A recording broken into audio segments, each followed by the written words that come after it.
to order. The time is 11:02 a.m.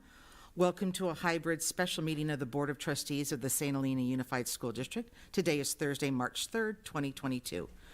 As permitted by the passage of Assembly Bill 361 and the adoption of Resolution 21-25, today's meeting will be held in person and via teleconference. I am Lisa Pelosi, Board President, and I would like to introduce my fellow trustees and district staff members by roll call. Please reply with present after your name is called. Board Vice President, Mr. Julio Oguin. Present. Clerk to the Board, Mrs. Jeannie Kerr. Present. Trustee, Mrs. Maria Haug. Present. Trustee, Mrs. Laura Simon. Present. And Executive Assistant to the Superintendent and Governing Board, Ms. Erica Madrigal. Present. Okay, item 2A, we're going to approve the agenda. Is there a motion to approve the agenda for this special meeting as presented? I'll make a motion to approve today's agenda as presented. Is there a second? I'll second. As most are in favor of the motion, I will request that Ms. Madrigal conduct a roll call vote. Trustee Simon? Aye. Trustee Haug? Aye. Trustee Kerr? Aye. Trustee Olguin? Aye. President Pelosi? Aye. Motion carried. Item 3A is the Pledge of Allegiance. If you would stand and join me, please. I pledge allegiance to the flag of the United States of America and to the republic for which it stands, one nation, under God, indivisible, with liberty and justice for all. Okay, we're going to move on to item 4A, which is the Superintendent Search Firm Presentations and Interviews. Just a little bit of background information for those who may be joining us via a viewing streaming platform. On February 4th, 2022, St. Helena Unified School District Superintendent Dr. Mary Lou Wilson announced her retirement effective June 30th, 2022. In response to Dr. Wilson's retirement, Board President Lisa Pelosi initiated a request for proposals inviting search firms to submit proposals for a superintendent search. President Pelosi received 3 proposals by the February 22nd, 2022 RFP deadline. A subcommittee of 2 trustees met on February 23rd to identify the top 2 firms to invite for an interview. On March 1st, 2022, the subcommittee reconvened to perform reference checks on the selected firms. The board will now receive presentations, and our first search firm here is Education Support Services. And before we do get started, I do want to say that given where we are in the guidelines with COVID and masks, everybody in this room is vaccinated, so we do have the option to agree upon taking our masks off and conducting the meeting without that. So that is an option. I don't know what everybody's comfort level is. Our guests are comfortable with that as well. So trustees, how do you feel? Would you prefer to take these off or leave them on?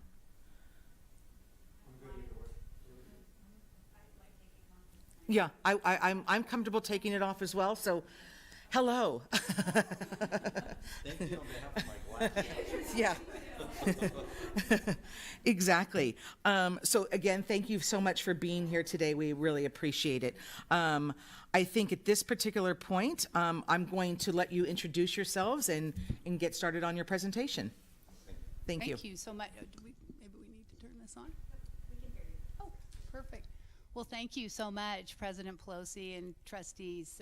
We really appreciate being here and with you in person, and thank you for letting us see your smiles, and we're excited to be here. I'm Suzette Lovely, and I am a member of our consulting team, ESS, Education Support Services, but really I'm a lifelong educator, and I'm a retired, but we don't retire, we just get rewired, superintendent, but really, and I started my career as an instructional aide, so I've been in our K-12 public education systems for the vast majority of my life and feel passionate about education, which is why I'm still doing this work. After officially retiring as the superintendent in Carlsbad in 2016. And I'll let my partner, Gary Rutherford, introduce himself, and then we'll move through our program. Hi, I'm Gary Rutherford, retired school district superintendent after 16 years as a superintendent. I retired 5 years ago. Since then, I've been working with Education Support Services as a consultant doing searches, and also I've served 4 runs as interim superintendents for school districts that are, while they're doing their search for the superintendent. I don't want to jinx this, but if things go well today, you're all invited to my vineyards for a little, yeah, I'm not connected.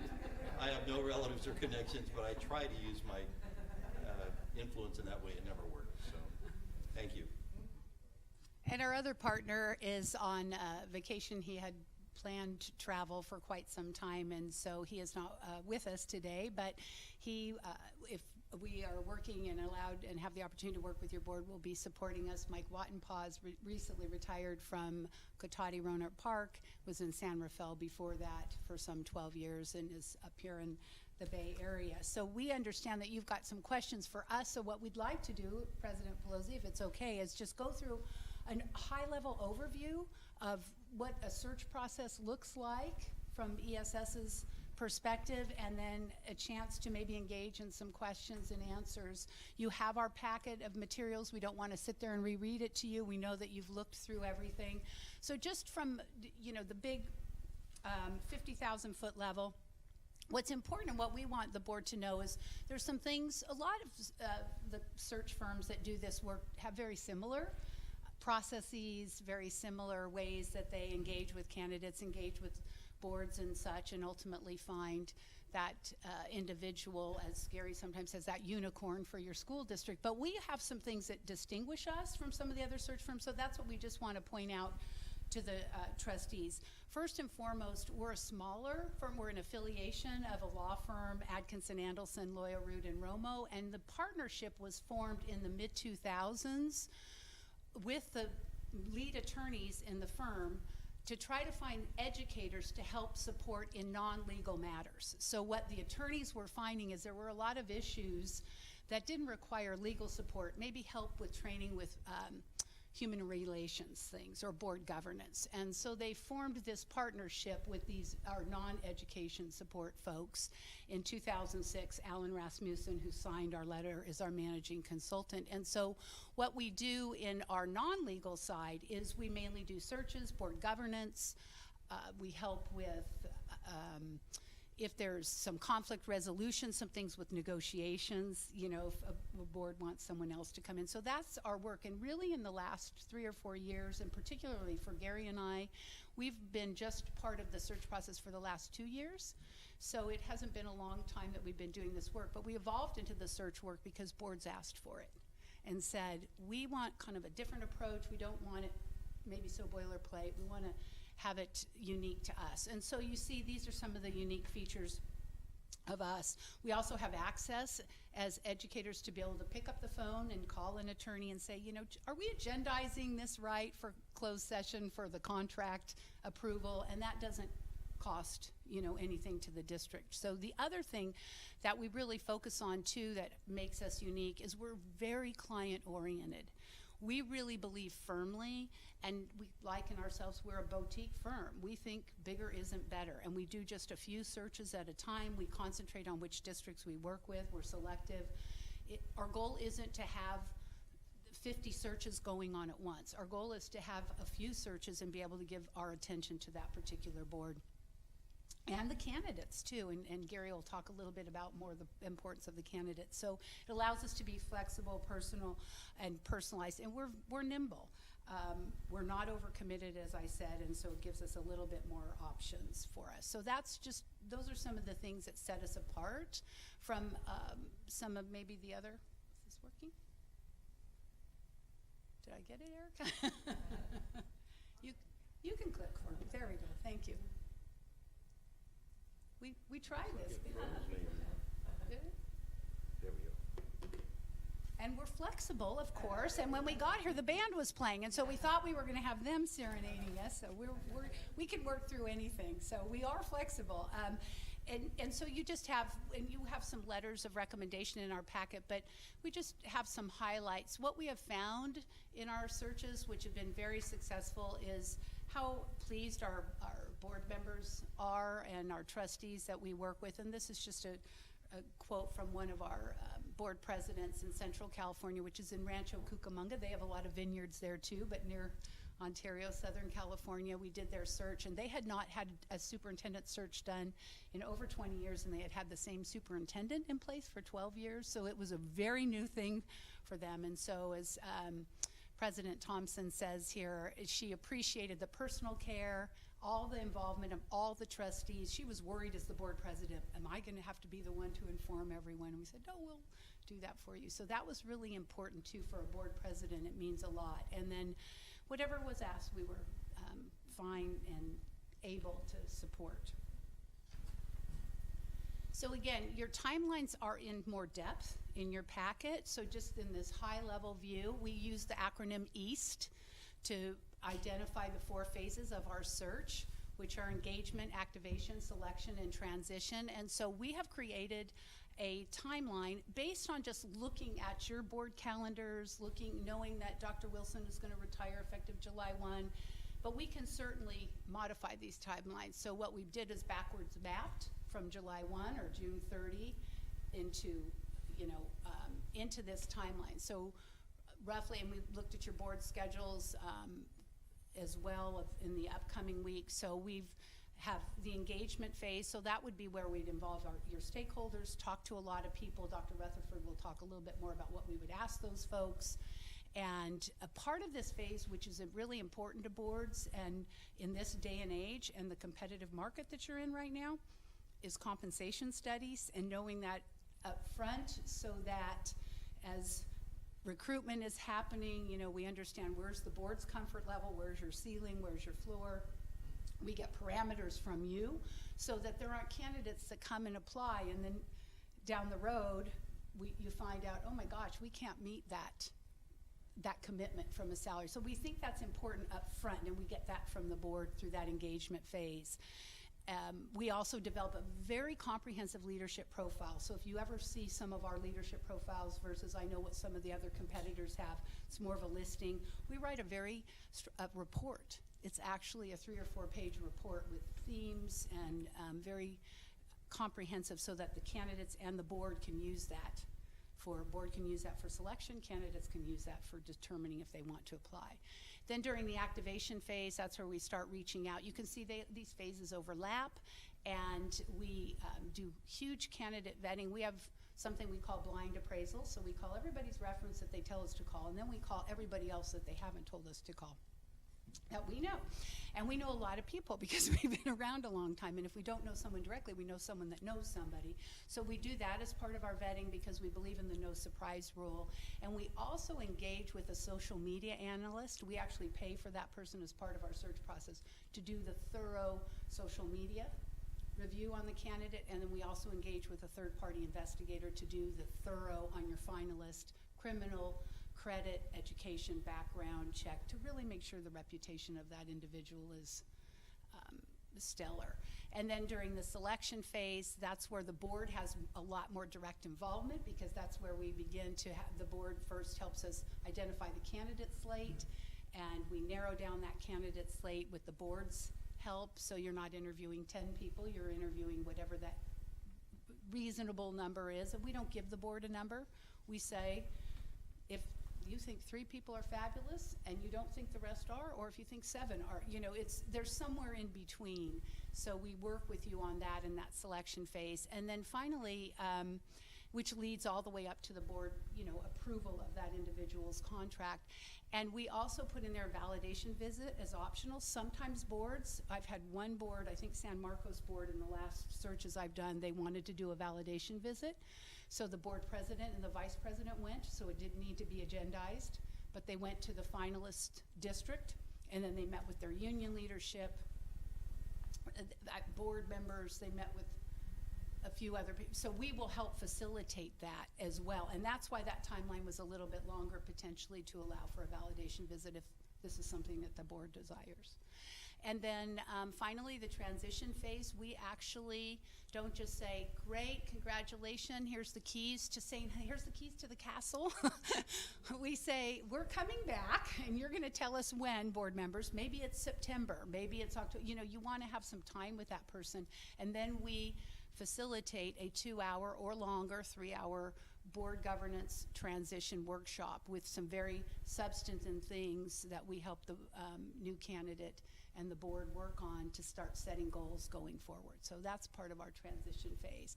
Gary's going to talk about some of the last elements, and then we'll be ready for questions. Great, and if I can just add, Dr. Lovely and I arrived early this morning. We took the opportunity to drive around your beautiful community a little bit. I've been here on vacation before, but I'm looking with a completely different lens. What a beautiful blend of great historical landmarks and modernized campus facilities. We were so impressed. Just the scope of having them so nearby gave such a great small town feeling. And pulling up to this building, you are literally and figuratively the community gathering place. You're the center of the community.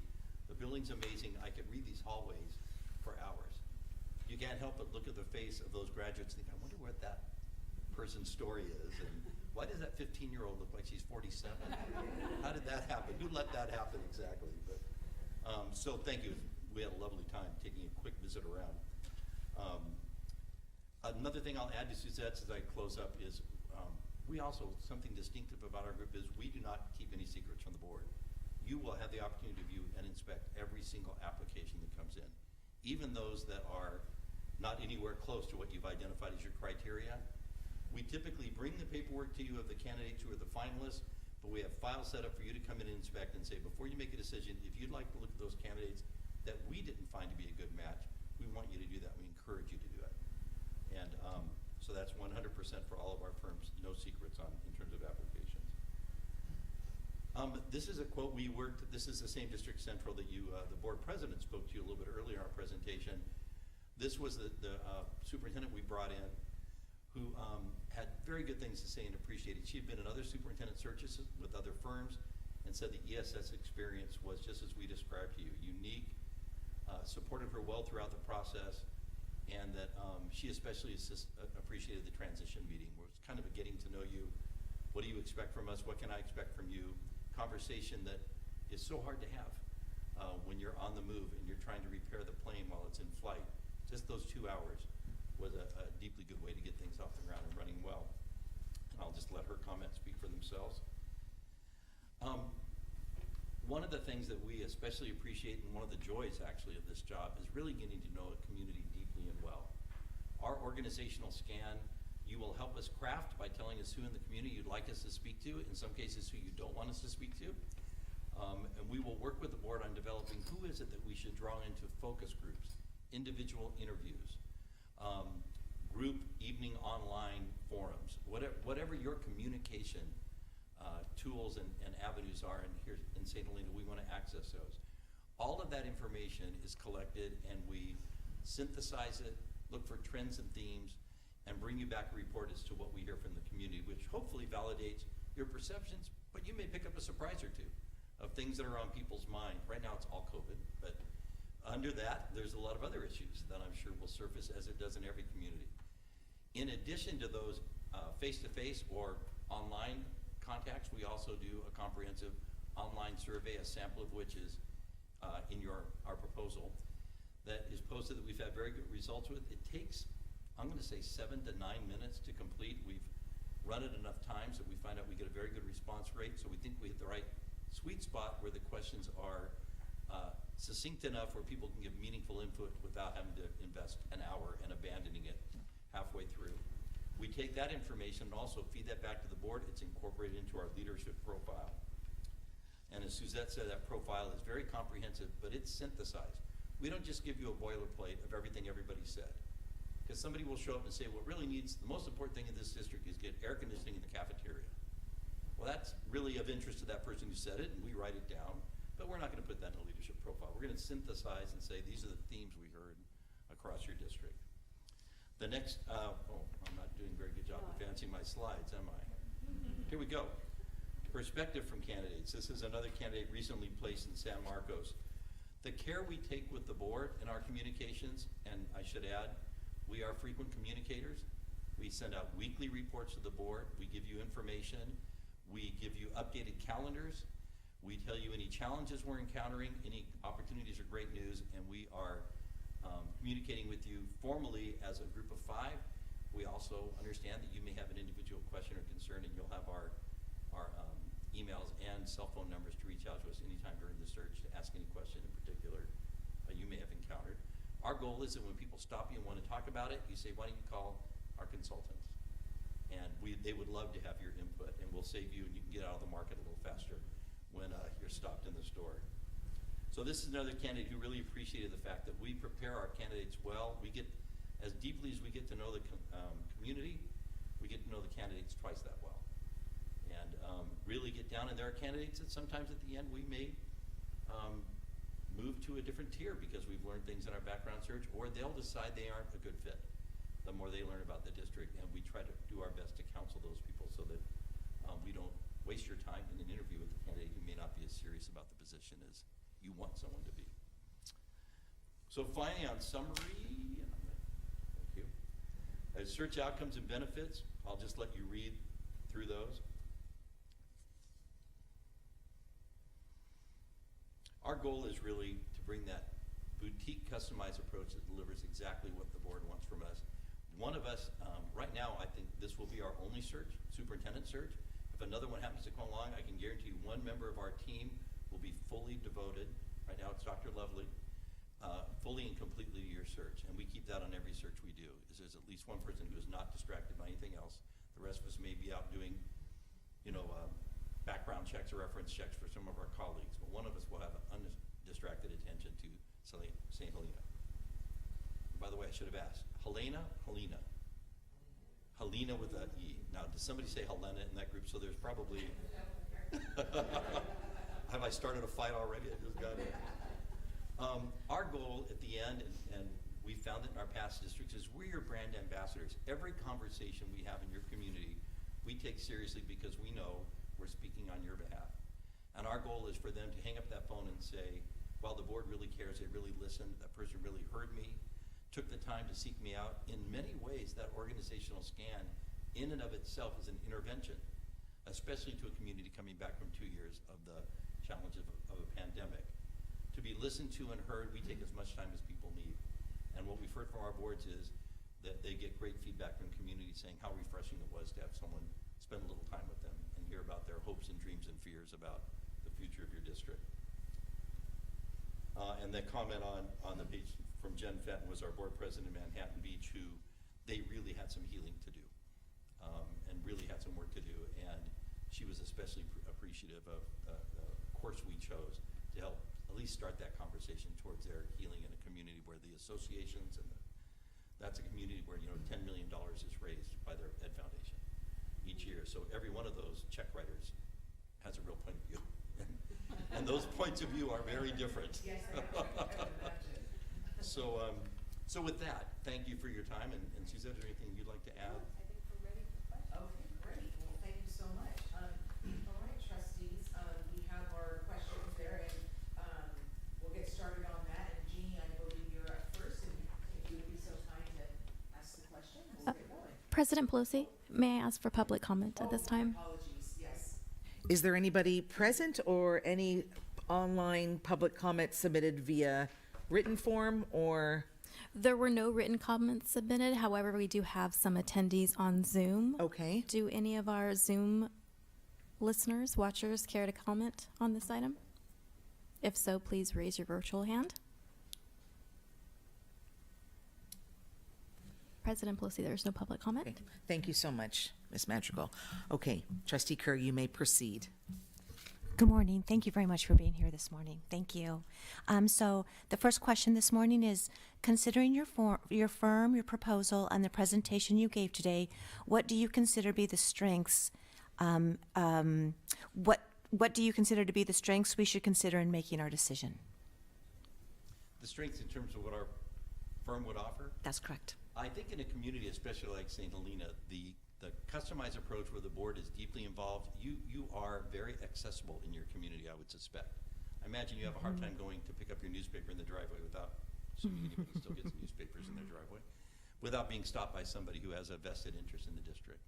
And I think our goal of equipping you with the information you need, bullet points, talking points, what you should address and what you probably shouldn't address in a confidential search process, I think would be an especially good fit. Also the fact that there are unique things about this community that we can learn from you, some people we can draw in that could have some long-term advantages to the district. Right. Suzette, do you have any other string? Great. Lovely. Thank you very much. Thank you. Maria? Yes. What is an area of challenge when considering your possible work with our board and community? Well, and that was something you asked in the RFP too, which was, what are some anticipated challenges? And so there's general challenges. I mean, first and foremost, the pandemic is a challenge.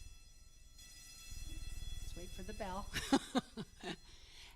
But at the same time, maybe we're on the downside of the pandemic, but we have found in our searches in 2020 and 2021, they were all consumed by the pandemic and some changes in board election results and things like that. So I believe that may not be as a mitigating factor as it has been in other situations. But one of the biggest challenges is making sure that we've got a great candidate pool nationally. Normally, in a normal year, 15% of superintendents retire. Nationally, that number is now 25%. And superintendents that, like you, board members, came into the world to be public servants were not ready for what they were encountered during the last few years of some of the political turmoil and other things that have arisen. And so we have fewer people to potentially choose from, and especially people that are sitting superintendents. So that's certainly an area of challenge. Again, I think in a district like St. Helena, because you've got a history of stability, you've got a history of financial, you're a basic aid district, so there's financial stability there as well. So that just the candidate recruitment in general can be a challenge, but we don't see that as here. But here locally too, you have 4 board members up for re-election in 2022. So that potentially could be a challenge for St. Helena because everyone wants to know who their boss is going to be. And so the person that comes July 1 may not have the same bosses come November of 2022. So they're going to ask those questions. If I can add, I'm going to flip the challenge to the opportunity. In the last several searches we've conducted, beginning to be post-pandemic, I'm finding that there are very qualified, very successful seated superintendents who are just ready for a change. Yeah. Certain voices in their community that were maybe before not so strong have been empowered in this, and they're kind of good people doing good work with their board, beloved by their board, who just say maybe it's time for me to move on to some fresh faces, and maybe it's time for someone else to come in here. So we have seen and would seek out some very qualified current superintendents who could see this as a great move for them professionally, and frankly, who are ready for a move.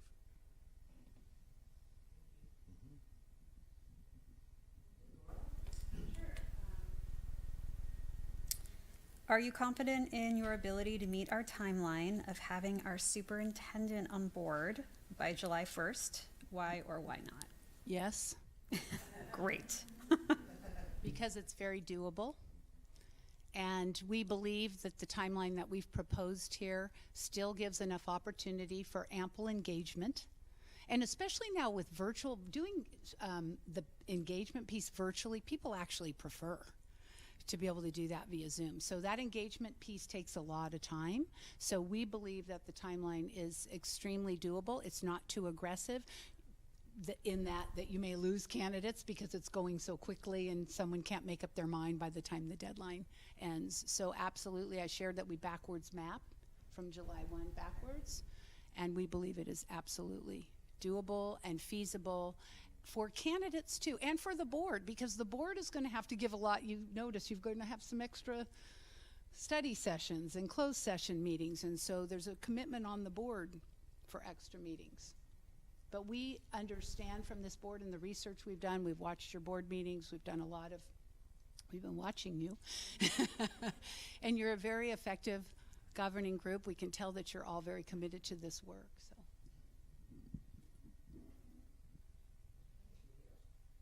All right. Thanks for the presentation. Please explain in further detail your guarantee clause in November, we have 4 potential seats open on our board based on election outcomes. Are you willing to modify your guarantee clause to ensure a follow-up search if our superintendent leaves within the first 6 months unexpectedly? You know, our guarantee clause really states that if there is something in our search process or something comes up that deems a candidate to be unusual, in other words, an error of omission that maybe we've committed, that is typically what triggers a guarantee clause. However, in this case, I will assure you, it would be our intention to support, first off, the superintendent's transition with that new board. Won't make an assumption that a new board is going to come in and clean house. It happens in places. We will work with the candidate. One of the ways we'll reassure with your help a candidate is in your language for termination without cause, what's called the buyout. A superintendent coming in, if you want a good superintendent, they're going to say, love you guys, hope this all works out, but what's our prenup look like going into this?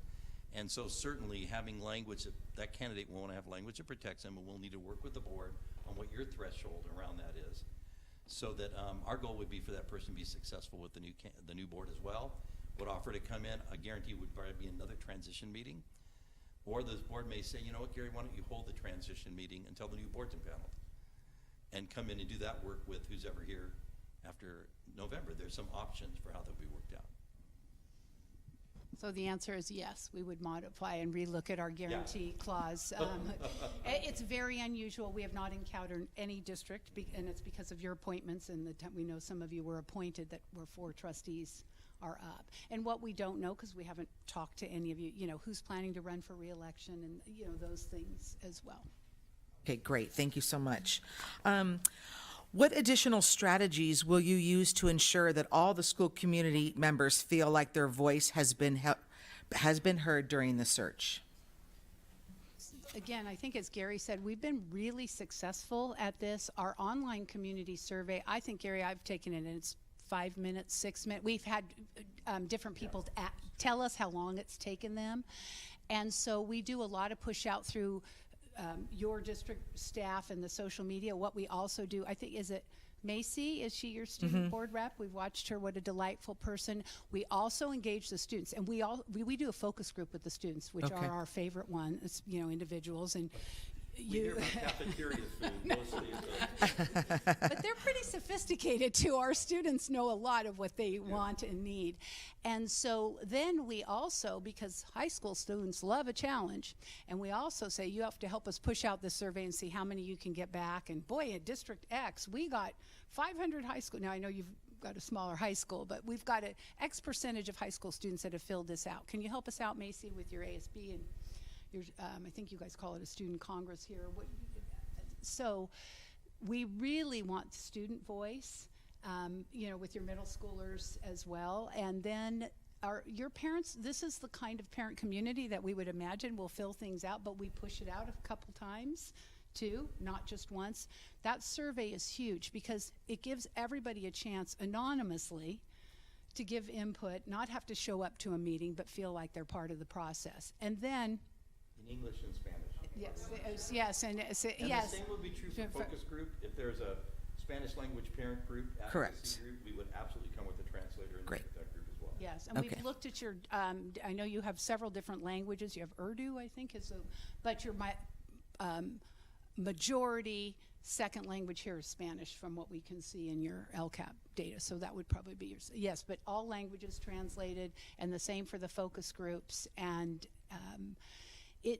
it's really amazing, as Gary said, as your brand ambassadors, we really emphasize to the people, you're here at PTGs because this board wants to hear from the voices of the parent-teacher community. You're here, and you've got city folks that we want to engage with. We understand you've got big partnerships with your cities and different.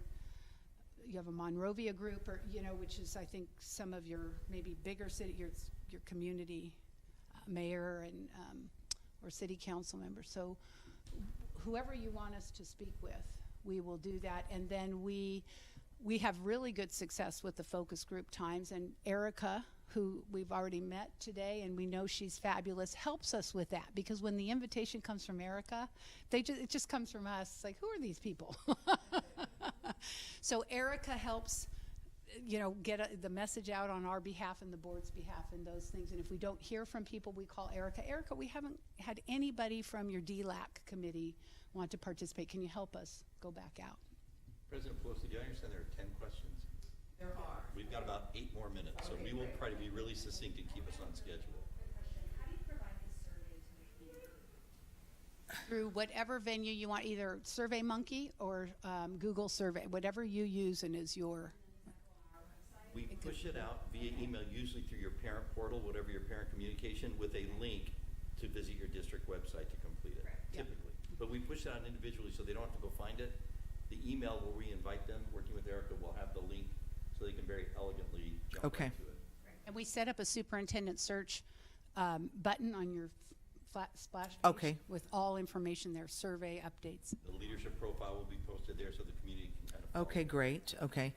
Which kind of answers your next question, really. You know, I mean, that's the question up there, but you did just describe in more detail what you did in terms of communication. If the trustees are satisfied, we can, you know, unless there's anything else you want to add anything to this, but, I mean, I think I'm feeling comfortable that you answered it. Is everybody feeling comfortable? Okay, all right, so then Maria, you can go on to number 7, please. So if we have internal candidates, how do you manage and vet them for qualifications?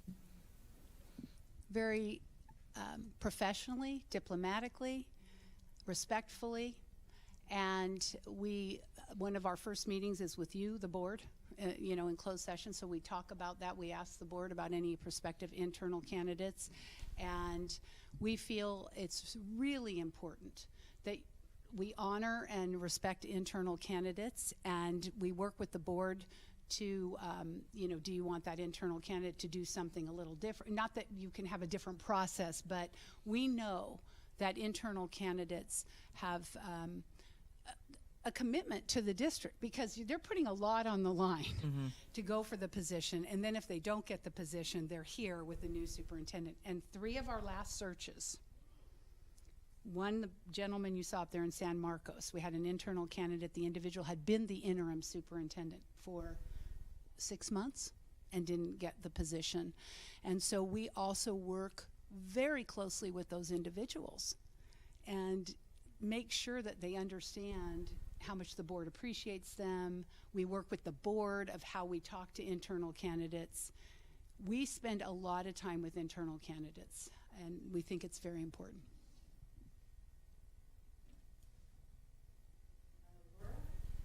How many searches do you have assigned?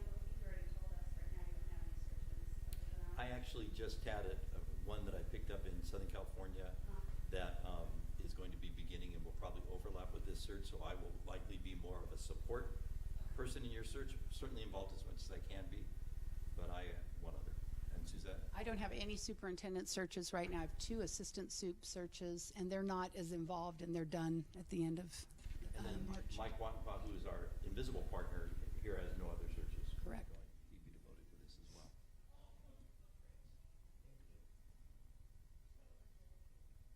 All right, number 9, if a search is not going well and you do not have a viable candidate, how will you course correct?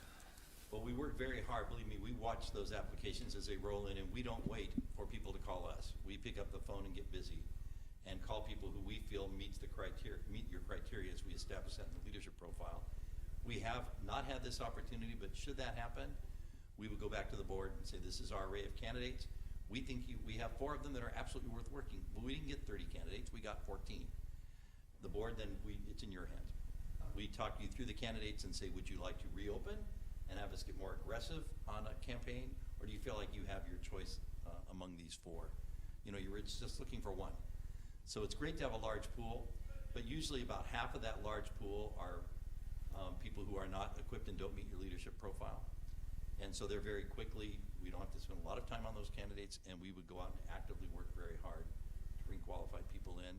If necessary, we'd seek that direction from the board. We could certainly extend the search at no extra charge and continue searching until we find that unicorn for you. And one aspect of that for the board's reassurance with all these retirees, there's a lot of interims. So, you know, I was in HR for many years, and I have the saying, when in doubt, go without. And, you know, rather than rush a process or pick a candidate that maybe was your third choice, we would sit with the board and say, could we look at an interim option, and how could that work to buy some more time? So there's also that. Okay, last question. Is there anything else you would like us to know regarding your proposal that we have not asked you or that was not part of your presentation? From the beginning, your RFP was the clearest and best RFP I've seen in terms of responding. I've never had a board prepare questions like this and be so supportive of, we consider ourselves candidates today. And you've supported us very well through your process. So first, I just want to say thank you. Your process is excellent. I think you're going to learn a lot about the people you're meeting with today. And hopefully, you don't have to come up with a plan B. You can select a firm from your people you're meeting with today. I think between your great questions and what we served you up with, I think we've covered what matters most. Just great to be here again, and thank you for having us in person. We do appreciate that, and we would be excited and honored to work with the board. So thank you. Thank you so much. Yes, we you definitely very appreciate much. your Thank time you. today and all the information. We are going to, you're welcome to stay in the room if you'd like but that's your choice. As why would. Best place for lunch in St. Helena. Where do you want us to That's going to be arguable as well.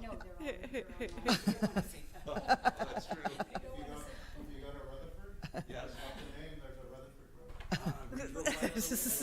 Road. I'll just go in and show my driver's license. Exactly. Yeah, exactly. You may get yourself a free dessert. You never know. Thank you so very much. Appreciate Thank you it. so much. Oh, we do know. She's awesome.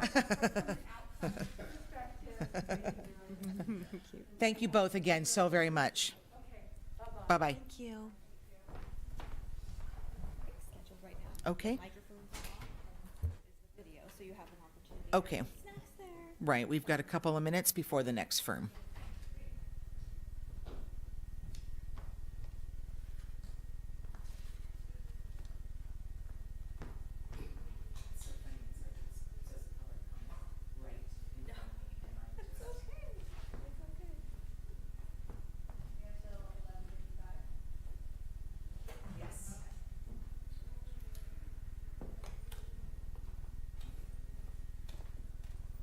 Heard somebody had beginner's luck yesterday at bocce ball.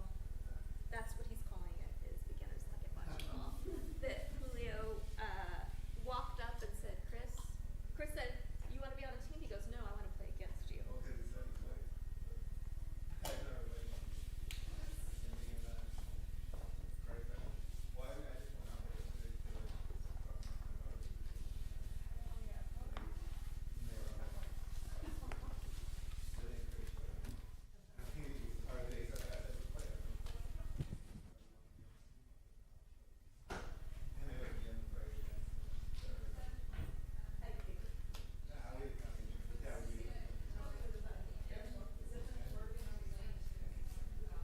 As we start the deliberation.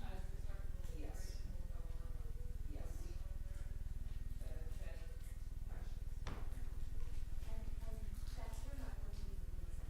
Well, they are welcome.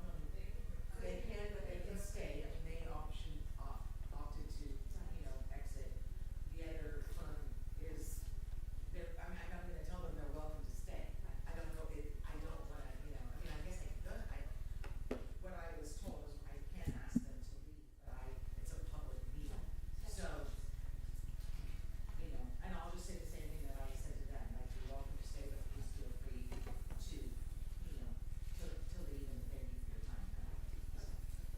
If you don't mind when this committee comes in, if you could just put on your mask, we can ask them the same questions. Sure. I heard that's a courtesy to ask them if they would like to wear a mask. Cut your little finger. And then as a reminder, if you could please turn on your mic when you're asking your questions, that'd be great. What kind of snacks we got over there, Erica? Pistachios, of course. Yay. Like those.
They mentioned Alan Rasmussen.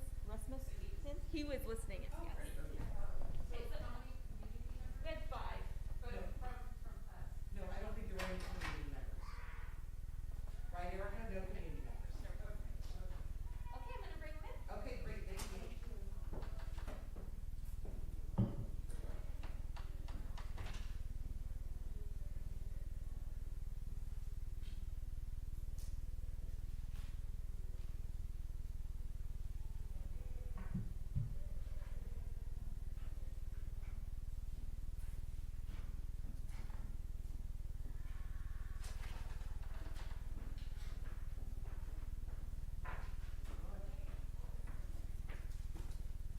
Good morning.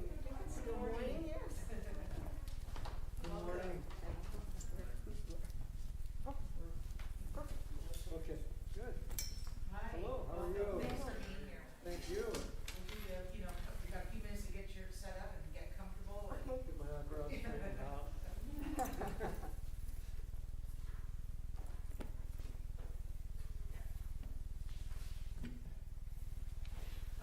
Also, just before we get started, because everybody in this room is vaccinated, we are in a position now to say that masks are optional if everybody's comfortable. So I'll take that as a yes. Okay. Thank you very much. Okay, absolutely. It's nice to As see. a fellow vaccinated person, thank you. Okay. Yeah, we're fully vaccinated. Okay.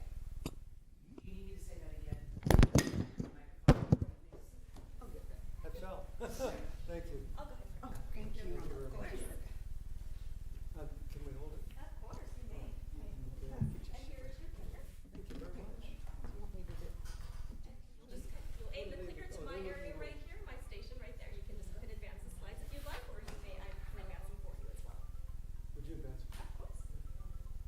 Or you have your own clicker? Oh, I have Oh, yeah, advance it here. All She's right. computer controlled. Yes, yes, yes. No, we can take them off. We can take them off, yes. It just has to be a discussion then. Okay, we'll get started in 1 minute here and we'll. Okay. Very good.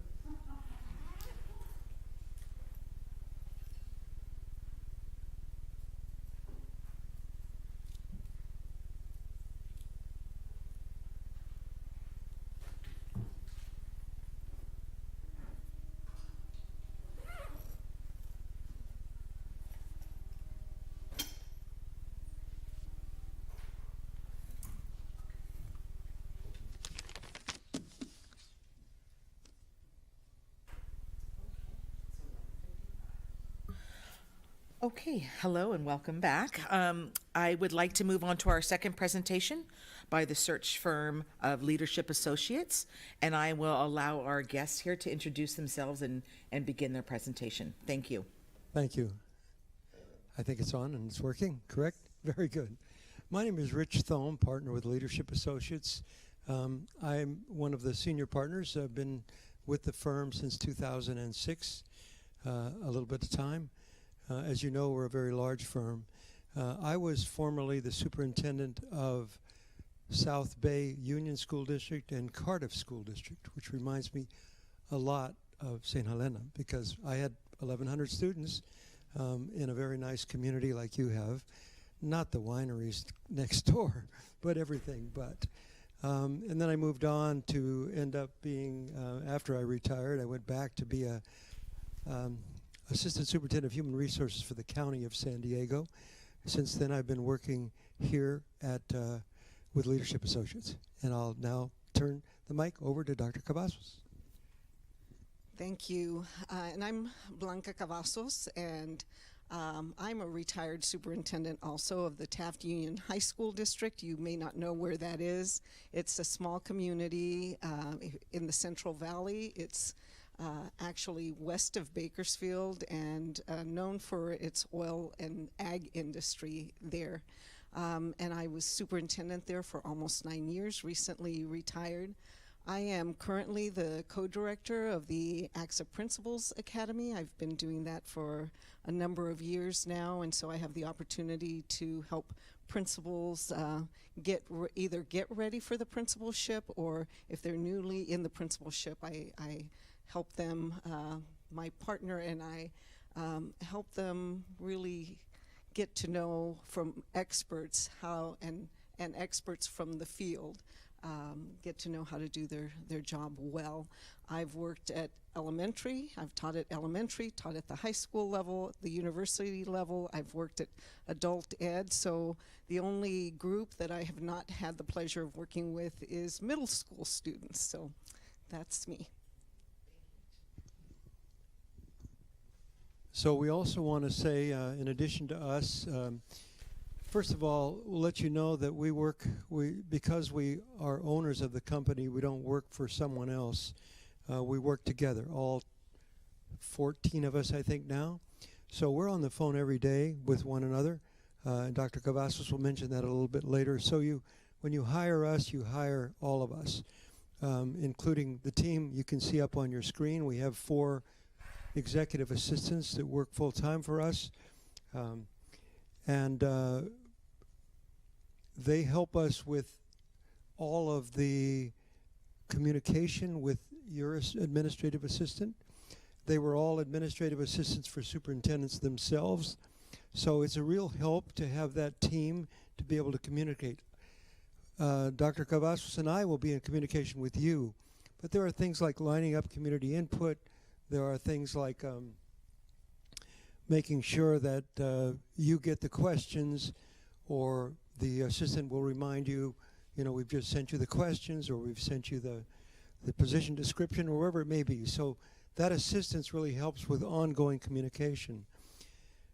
One of the reasons that we've been able to be so successful as a firm is that even though we're large in terms of having done, we do about 70% of the searches in California, but we don't do them like a big company.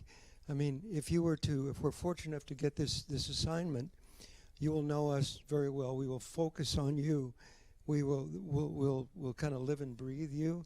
You may ask the question, what other searches we have going? We each have about, I have one that's completing, and this, after it completes in a week, then I'll be free to focus on St. Helena. And Dr. Cavazos has a couple, and they'll end up pretty soon so we can focus. So it is customization, and that is 24/7 customization. You have a question at 7 p.m. on Saturday, you'll have our cells. Please call us, because we become a member of the board, kind of members 6 and 7, if you will, without being elected. But yeah, we're a team member. That's what we do. The other thing I'll say before I introduce our administrative team, can you go back to our assistants? Yeah. The other thing I want to say is that we're both native fluent Spanish speakers, and I know you have a lot of Latinos here, and so one of the things that boards have really hired us for, we believe we do an excellent job, but in addition to that, we're able to reach to all those communities, and especially the surveys and everything that we do, we'll kind of leave no stone unturned to make sure that we've talked to all the Latinos and all of the owners of the wineries and everyone that lives here in St. Helena, so that you will see exactly what your community wants. I may be saying things that will be redundant because they're your I'm sorry, on your slide, but I'm too talkative. She's to elbow me. But here are our 4 administrative assistants who are there to help, and to certainly help your administrative assistant to make sure this goes as smoothly as possible, so that you don't have to go out of your way because you've hired people to do the job. So, next slide, please. This is yours. And if I might add, the great thing about having those administrative assistants is that the weight does not fall on Erica, and that she's not doing all of these extra jobs. There's some things that we will, and so those are the kinds of things, but it takes a lot of weight off of her shoulders, and it allows them to talk with people, her to talk with people that have the same level of experience. One of the things about your community that is just amazing is the community support that you have, from the parent involvement to the businesses and just a number of groups that are involved in supporting the education of the children of your district. And so that's very impressive to us, but it also says to us that we need to make sure, and we go through this with the board, what are the stakeholders that you want us to reach out to? And so that is going to be, we recognize that it is going to be key for this search.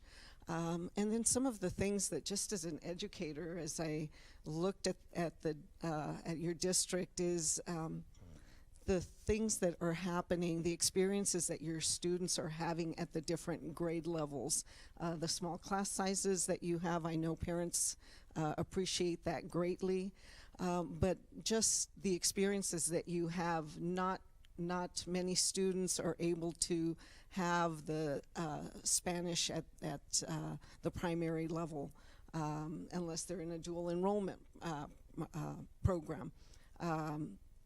Or dual immersion program, excuse me.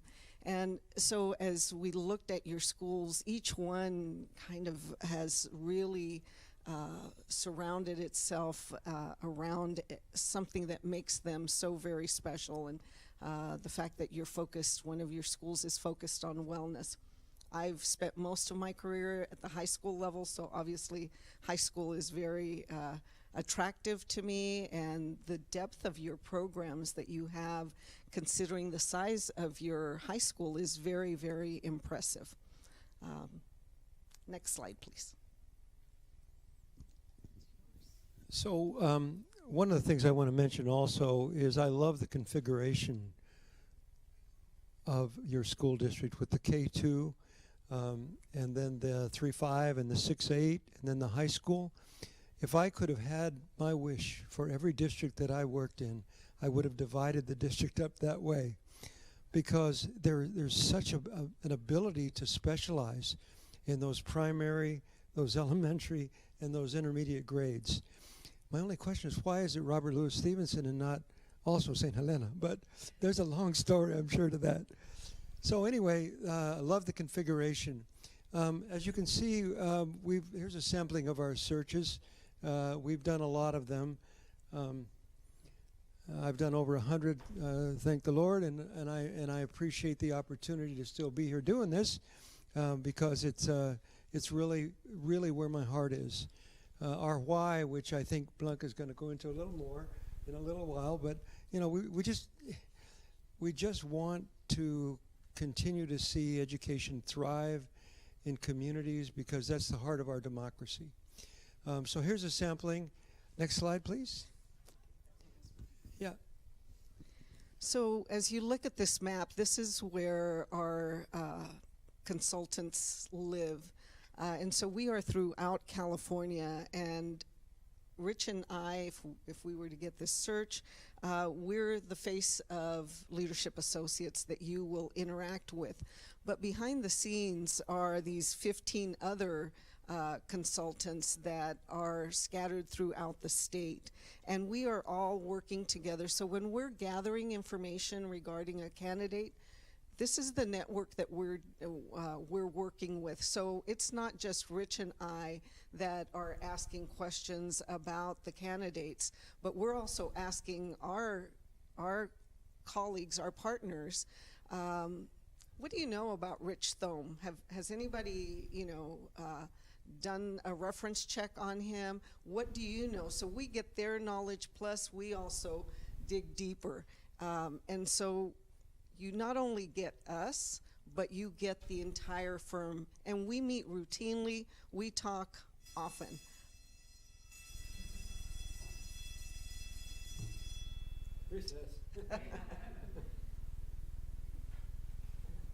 Very good. I want to mention, our networking is you hire a firm, obviously, for a couple of reasons: to be able to recruit every possible viable great candidate that's out there, right? Background check, do all of that, bring you a ton of candidates, and you'll see all the candidates, by the way. We will recommend some that we believe meet what your criteria is, at the end of the day.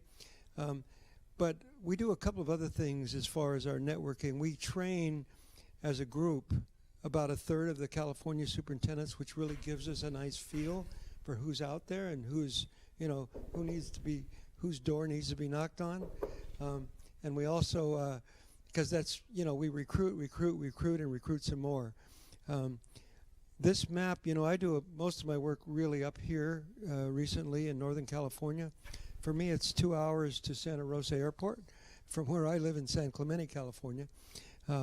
So, we're here, and wherever you need us to be, we'll be, especially when it comes to community input. We just finished 3 days with a district down south, and that search is pretty much ending up next week. But we'll do that to make sure that everybody that wants to give their opinion gives it to us so we can give it to you. So when you make your final determination of who you would like to interview, you'll know that everybody that we've been able to bring you is somebody that we've recruited or vetted fully. Next slide. Good.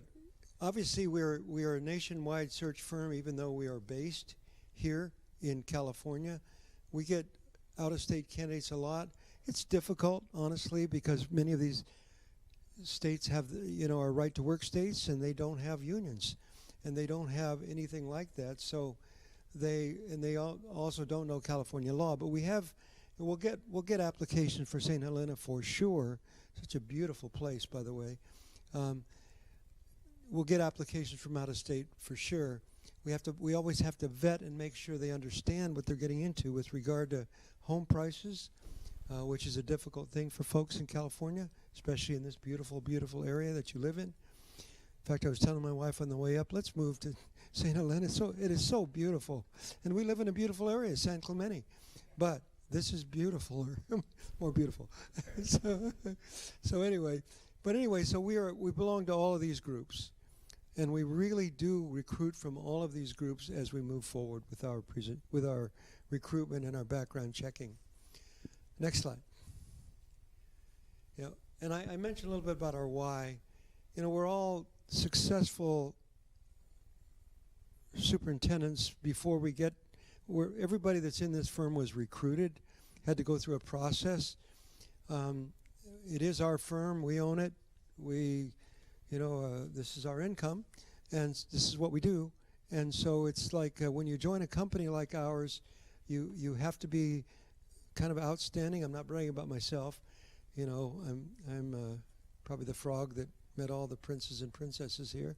But literally, our people here are all dedicated. They were good superintendents, but they're dedicated to continuing to help public education. I have to be candid with you. We don't make a lot of money doing this compared to just coaching or doing consulting. But we know we make a difference. We know we make a big difference because that superintendent makes such a big difference. So again, we know that schools, education is the foundation of our democratic society, and we really, really value, and you will find that everybody you interview has a high level of integrity, equity, excellence, all that we know, because these are our values, and we won't bring in someone that's a bully or someone, or even have them on your docket if they don't check out 100% in terms of being really good human beings and valuing what we value, which is, be kind. There will be difficulties, but be kind, be nice, be inclusive, and high integrity. And we watch them closely for about a year or so, even more. I've got many that placed 3 years ago that get calls every day. No extra money, but we support. Next slide. Good. Again, tailored to your individual needs. I really, really mean that. You'll look at Leadership Associates and see, God, these guys have done over 600 searches, and this guy here has done over 100. But you will find that it will be like, this will be my first search. It really will be.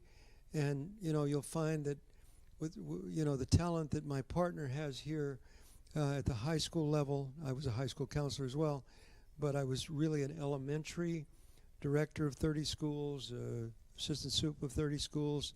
I had about 17 in my district. But we cover the whole gamut, and I love the configuration. I mentioned earlier, but about a third of the superintendents train with us, and that's in addition to the ones that Blanca trains. Next slide. Is this mine too? We pretty much covered this one. Oh, why us? Oh, did I jump into your slides? You gotta elbow me. Anyway, this is, these are the ways that these are all of the things we offer, and we get full participation of superintendents. It's amazing because they just want to hear, what's on the road ahead of them. If I go to St. Helena, what is my life going to be like? What is my relationship with the board going to be like? What should I watch out for? What are the killer bees for St. Helena? The killer bees are the things that get boards and superintendents in trouble. They're budgets, boundaries, bargaining, I said boundaries, buildings, buses, and boards sometimes. But there's 7 of them. We call them killer bees because that's how you get in trouble. Not too many people get in big trouble by not accelerating student achievement, even though that's our main purpose. But those are the things that you read about in the paper, right? Something dumb like that. Somebody did something not intelligent with budgeting or something like that.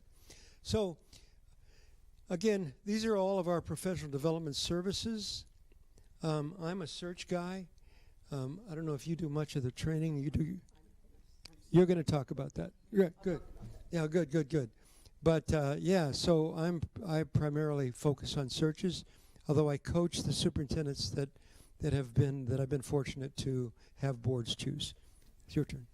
So when you look at this, what this slide really demonstrates is, and what makes us unique is that we don't just look at existing superintendents. We're working with existing superintendents and helping them and supporting them, et cetera, especially once we've placed them in a district. As Rich says, we follow them for a year. They're able to contact us, and they contact us at any time because we want them to be successful.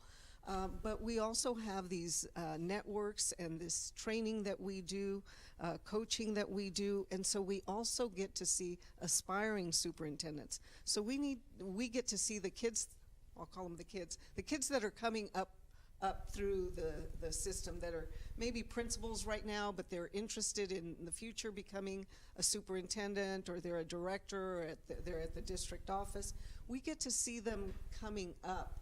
And that's why sometimes when there's a search going on, our partners may say, I'm going to tell Rich that he should apply for this because I think he would be a good fit. I think he's ready. And it doesn't mean that we're going to sell them to you, because our job isn't to sell them. Our job is to tell you what we know about them as accurately as we can portray who they are. And we're going to tell you the good, the bad, and the ugly, as all a part of it, because we want you to go in with your eyes wide open as to who this person is. So we will provide you with all the information that we have. You just don't have to make all of those calls. Your district doesn't have to make all those calls. And when we have people that are training, those are also part of our network, so that we say, what do you know about so-and-so? How did they do in their previous district? How about the district before that? Was there anything, did you ever hear anything negative about them? That's where we get a lot of the intel, I would call it, a lot of the information that you won't see on paper.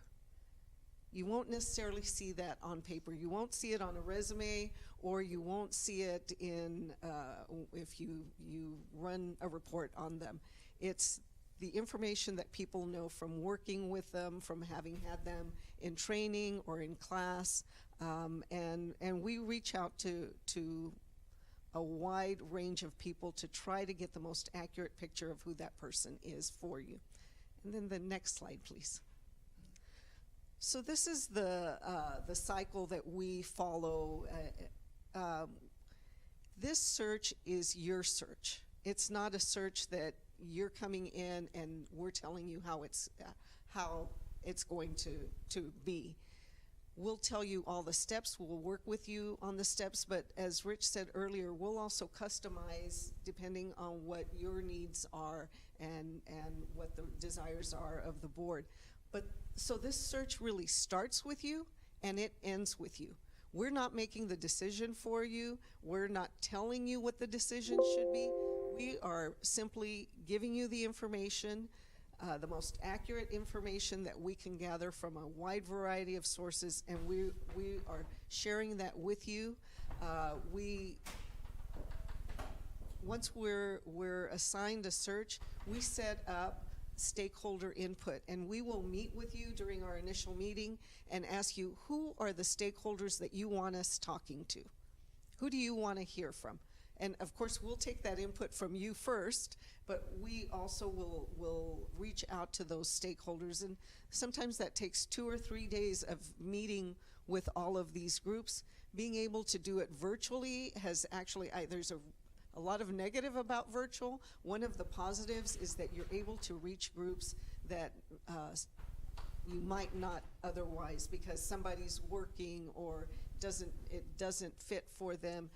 The fact that they can hop on their computer and participate is a real plus. Now, if there are groups that don't do that well and you think they need to be met with in person, then that's something that you need to tell us as well, so that we can set up meetings in person with them, so we can customize that for them. We take the information about what you want as a superintendent and what the community wants as a superintendent. We ask you what the strengths are of the district as you see them, and what the challenges are going to be for this new person coming in. We'll get that information from you, and we ask the same thing of the stakeholders. Once we get that information, we create an executive summary so that you don't have to read through 200 comments or 1,000 comments, depending on how many people participate. We will summarize that for you and tell you these are the things that your community is saying, your stakeholders are saying. Once we do that, we will work with you using that information to develop a job description that is tailored for what you are looking for in this new superintendent. And we will then start a recruitment campaign. We post, once we are approved, we post the job immediately on our website. We post in AXA. We will post at least twice in AXA. If you want a national posting, then you need to let us know. We can do that as well. But we also send out an email blast that goes out to about 900 administrators that have signed up on our website that say, I want to hear what's going, what jobs are available. And so we put out that campaign. We let our partners know so that they're also aware of what it is that we are looking for. And then we meet with you, and we go into, once that deadline is met for them to turn in their applications, then Rich and I go into hyper mode at that point, because we check all of the references on each one of the candidates, and then we go through and we say, this is the top tier candidates. These are the people that most fit your criteria, what it is that you have told us that you want in the superintendent. And then we'll do another tier that they're close, but they're not as well qualified, or they don't meet the criteria as well as the top tier. And then we'll have another tier. These people may be great people, but they're just not ready, or they just don't meet the criteria that you're looking for. And we meet with you, and we go through all of that with you. You will have access to all of the applications. So if you say, this person's in the top tier, but I thought they were kind of interesting, we'll share with you why they're in the third tier and not in the top tier. And if you say, I want to interview them, that's your job. So if you want to interview them, we're not going to say, no, you can't interview them because we put them in the third tier. You are able to interview whoever it is that you choose. But we're giving you that information based on our experience, and also really based on what we've learned from talking to all of our sources, from following up on all of the references. And one of the things that we also do is that the candidates, when they fill out their form, there's a box there that says, you can contact people outside of my reference list. If they say no, when I talk to that candidate, because we talk to each one of them also, and we ask them questions, but one of the questions is, I noticed that you checked no. Can you tell me why? And I had someone just recently tell me, the reason that I checked no is that I have not shared that information with the board, and if I'm not a finalist, I don't want my board to know, because that would not bode well. But if I'm a finalist, I'm going to tell them immediately, and then you can call them. But I will tell you that most of the candidates say, yes, go ahead. And at that point, I may be calling the county superintendent, and the county office of ed may not be on the list. I probably will be calling them because they have a feel for what's going on. If I know someone who works or lives in the area, I may be calling them. So then we are not limited to who we can contact. Our resources in all of those organizations that you saw, we may be calling them. Wherever we can get information where we can confidently say to you, these are really top-notch people from everything that we've gathered. That's what we do. And then you decide when it is that you're going to interview, how many you're going to interview, and then you make the decision from there. Great. Next slide, please. And we will work with you on the timeline that you prefer. This is a model timeline ending about mid-May with a choice of a superintendent at your board meeting, your regular board meeting. If this is good, we can do this. We can hurry it up if you'd like. We can extend it if you'd like. But it's a good timing for someone, a sitting superintendent or assistant superintendent or deputy to say, yeah, that'll be great. I'll start July 1 or June 15 or whatever would be great. One thing we forgot to mention is that Blanca, Dr. Cavazos is here a lot. Her son works at Hall Winery. Yeah. So she's there quite a bit. And of course, I'm moving here, as I told you, with my wife. She doesn't know that yet, but anyway, one of the things I want to say in closing, and Dr. Cavazos already mentioned that, our search is your search. It really is your search. I mean, any one of you has something, I'm answering, we answer phone calls late at night, emails, what happened to this, what happened to this, what happened here and there. But I want to say that, as I researched your district and with Blanca, we need to get those 100 kids back that you lost over a couple of years. You lost 44 and then 56. Your enrollment went down that much. Now, there may be reasons. COVID is a major one, right? People deciding that they wanted to do something else. But, we probably want to give those people an opportunity to come back if they went somewhere else or moved out because of economics or so forth. We want to do that. We want to take care of that. I think it was about 44% socioeconomically deprived. Not deprived. What do you call it? Disadvantaged. Sorry, disadvantaged. And then your number of English learners. And congratulations on the fact that the percentage is fairly high when in the primary school.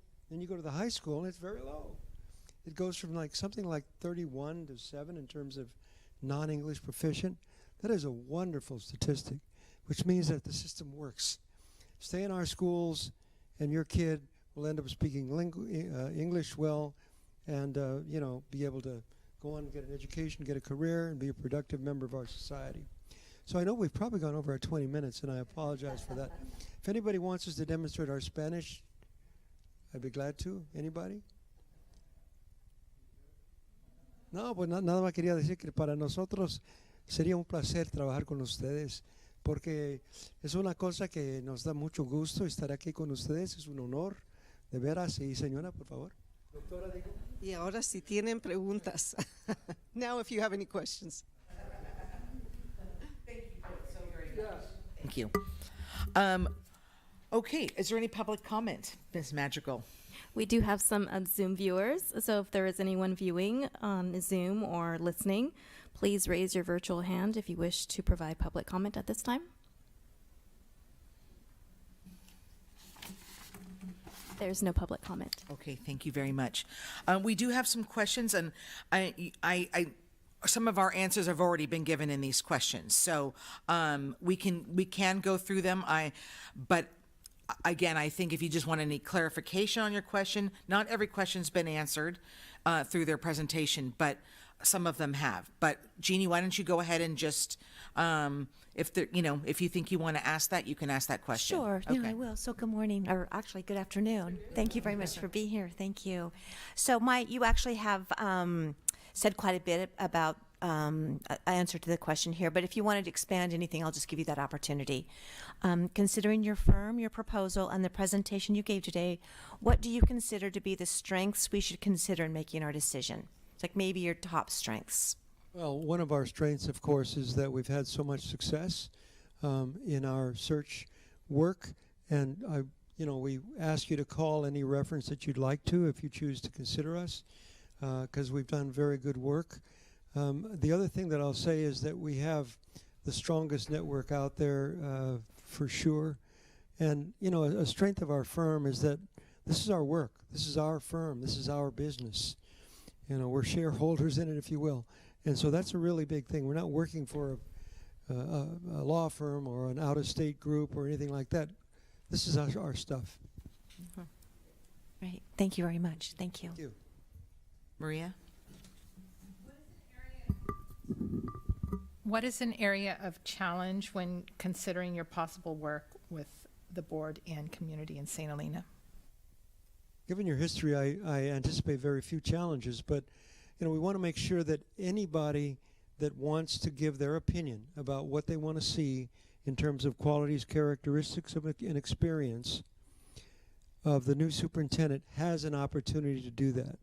We value student voice. That's really important because students are the recipients of our work.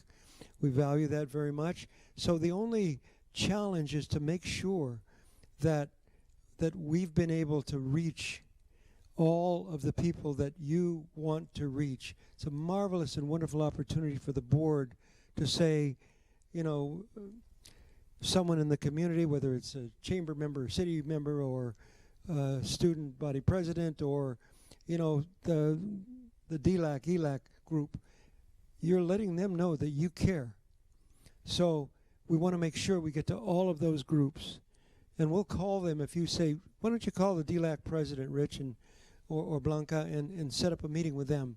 Or if there's a veterans group or a faith group, anybody like that, that's the only challenge. We need to make sure that we know so we can reach out. Anything else? And are you confident in your ability to meet our timeline of having our superintendent on board by July 1st?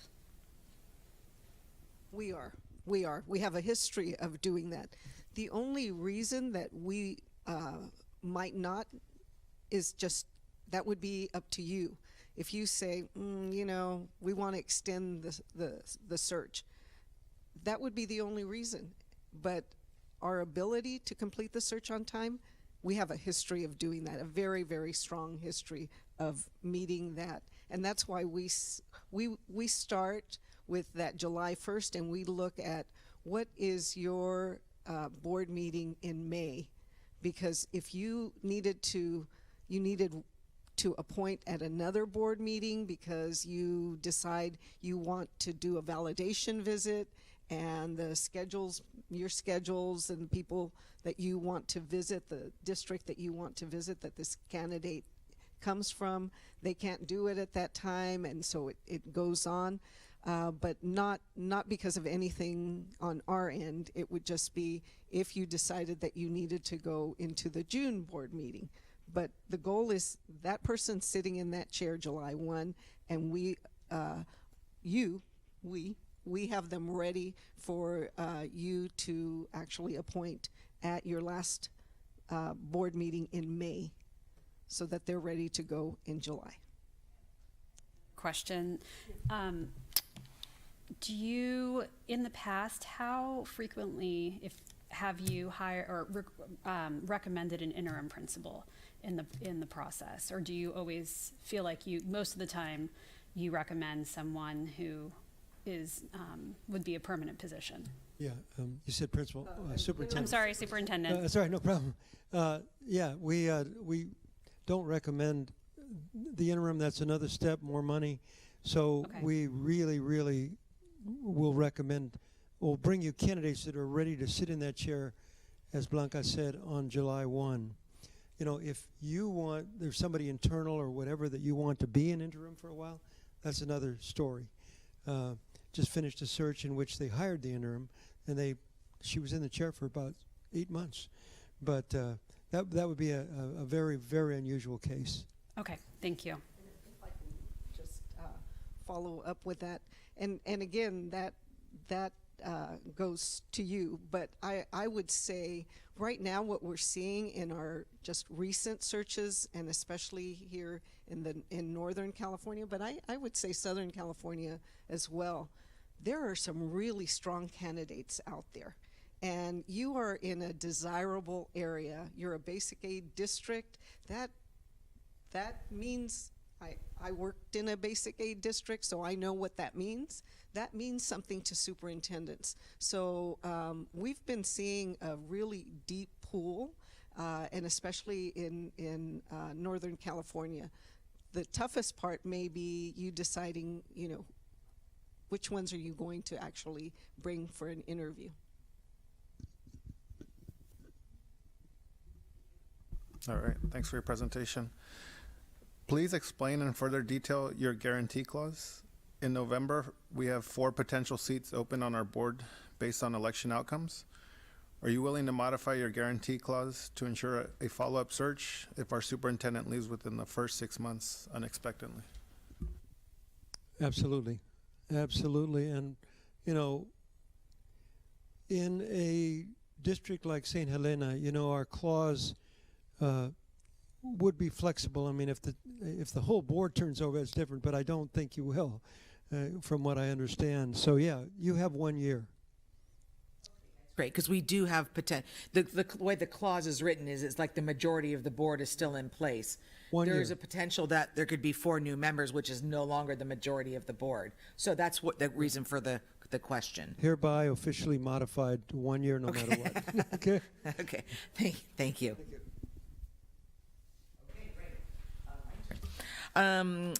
What additional strategies will you use to ensure that all school community members feel like their voice has been heard during this search?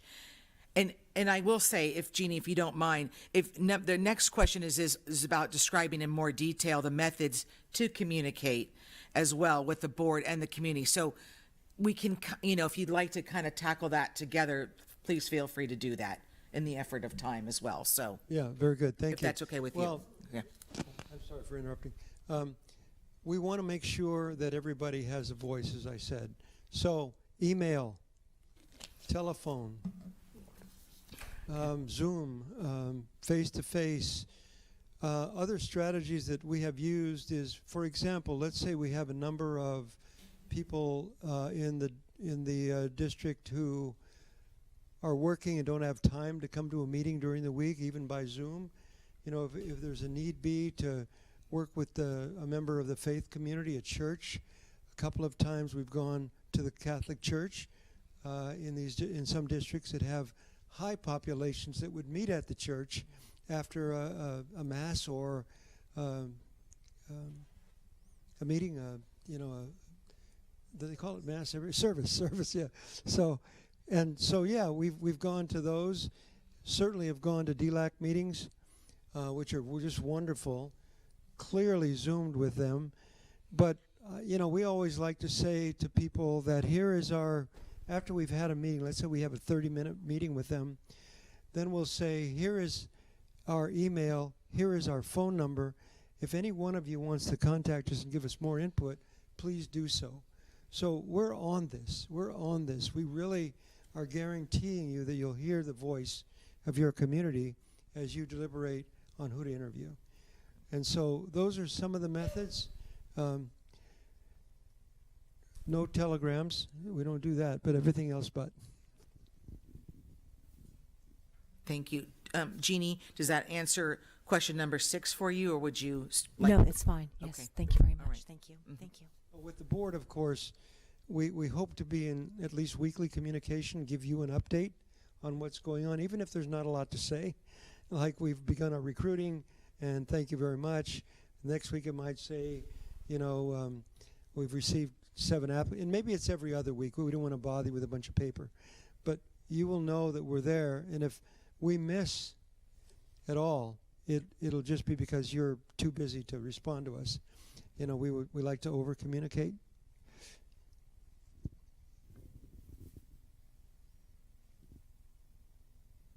And then if we have internal candidates, how do you manage them and vet them for qualifications? So when we have the initial meeting with you, that's one of the questions that we will talk to you about in closed session. We will ask you specifically, who do you want us to reach out to that you think might be ready, and who you want us to encourage to apply. And we do that in closed session because we want to retain their privacy as well. And so that's how we cover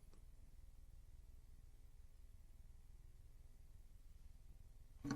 And I think you already shared with us your other assignments right now, but if you could give just a quick share on the other assignments you have right now for searches. Okay. We interview with Lake Elsinore tomorrow. That'll be all done. Okay. I'm on that search. Grossmont is in its final stages, and we'll be meeting with them soon, within the next week or so.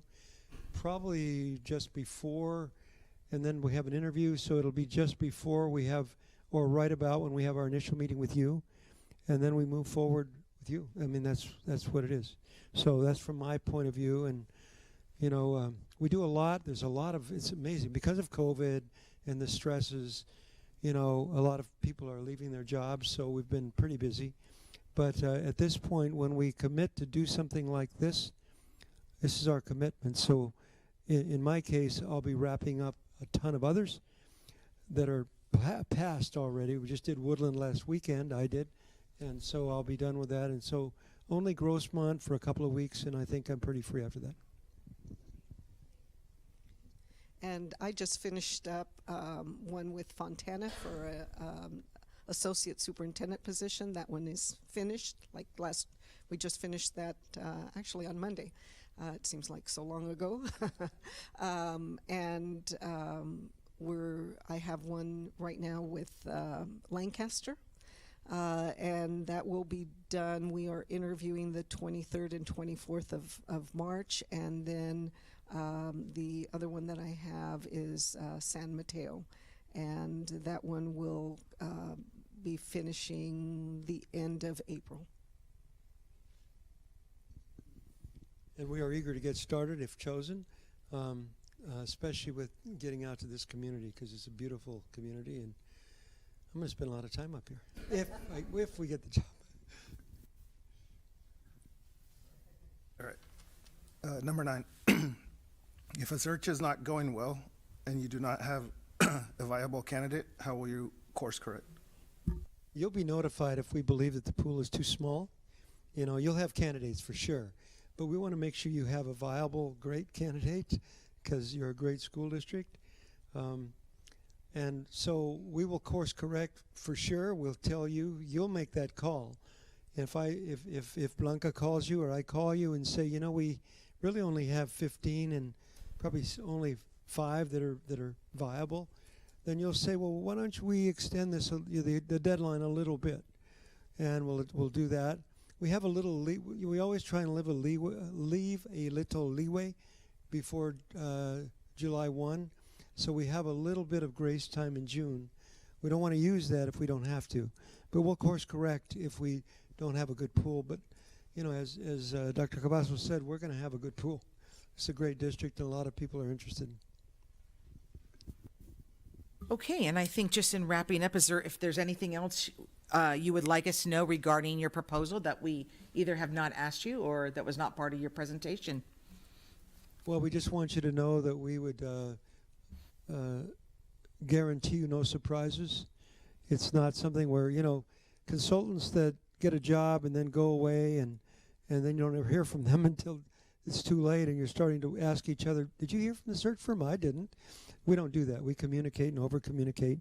We'd be very excited to work up here. It's a beautiful place. You're a beautiful district. You've done great work. We love the work that you do. A basic aid district that does such a great job with all children is so exciting. I mean, I had a basic aid district in Cardiff by the Sea, wonderful district, but they didn't do so well with the English learners and the board. The board wanted to have them go over to Encinitas because we still have the basic aid status and they have fewer students. But it's great that you're all inclusive in that regard, and we love that about you. Thank you so much. I just want to say we don't have candidates or people that we know that we're trying to fit into this job. We have a district that's looking for superintendents and a new superintendent, and we're trying to then look at who's out there that best fits your criteria.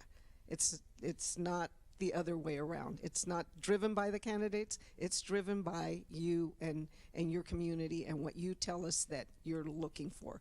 We're not trying to fit someone. We have no one in mind for you. So it's really about making sure that the candidates fit the criteria. Great. That's it. Okay. Thank you so much. Appreciate you very appreciate your much. time Thank so you. very much. We are going to have our board discussion and deliberation. I mean, you're welcome to stay, but you know how beautiful an area it is, so you might want to get out there and explore. So, again, just very grateful that you were able to come here in person. It's very nice to have that in-person touch to it. Yes, It is really nice, so we're very grateful for that. Thank you so much. Thank you. Okay, welcome back. All right, trustees, so now we begin the conversation of discussing, reviewing, and clarifying anything on these two proposals that we've received. Just a little bit of background. Trustee Cow and I were the two people who conducted the reference checks based on the list that these proposals provided. We were able to speak for Leadership Associates. We spoke to two people. Those were the two appointments that could be confirmed. We gave Erica a list of 3 or 4 people, 2 confirmed appointments. Maria and I spoke to both of those. On ESS, we had 2 appointments set up. We spoke to one. The other one went to voicemail. I did try and call again yesterday. I sent an email to one of the references and to another one asking if they could speak with me before 10:30 today, and I did not hear from anybody. So ESS does have letters of recommendations in their package that can serve, but I was not able to speak with somebody over the phone to get to have a personal conversation. So that's where we stand on those. As you can imagine, when you do reference checks, we're speaking to people that were giving very positive recommendations. And Maria was the note taker. If you want her to highlight anything, she can do that because she was great about taking the notes. So I will just go over first. Maybe I should start with Leadership Associates because we just saw them. We talked to Heather McPhail and Lori Fong. Lori Fong's at Center Road as a city schools board president at the time of the superintendent hire, and Heather McPhail was board president at the time of the search for Kentfield. Leadership Associates, the number one strength according to Heather McPhail, was they're conscientious. The follow-up level was beyond expectations and listened to our needs. It was not a canned search. That was the notes that we got. What areas did you see as areas of rooms for challenge or improvement from Leadership Associates? They said none. They hired for their district right as COVID hit, and didn't even seem to be a challenge for leadership associates. With Lori Fong, the answer to that question was the communication was very good, the cost was very reasonable, and they had the track record with the district already, and there was no challenges or rooms for improvement, according to Ms. Fong. The timeline was similar to ours, and there were no issues with the timeline for leadership associates, according to both board members that we interviewed. And then they did make ample use of Zoom when they had to transition during COVID. The candidate pool, we asked whether they were pleased or not. They both liked the tiered pool, the three tiers of candidates. They showed that you have access to all the candidates. They were happy with that.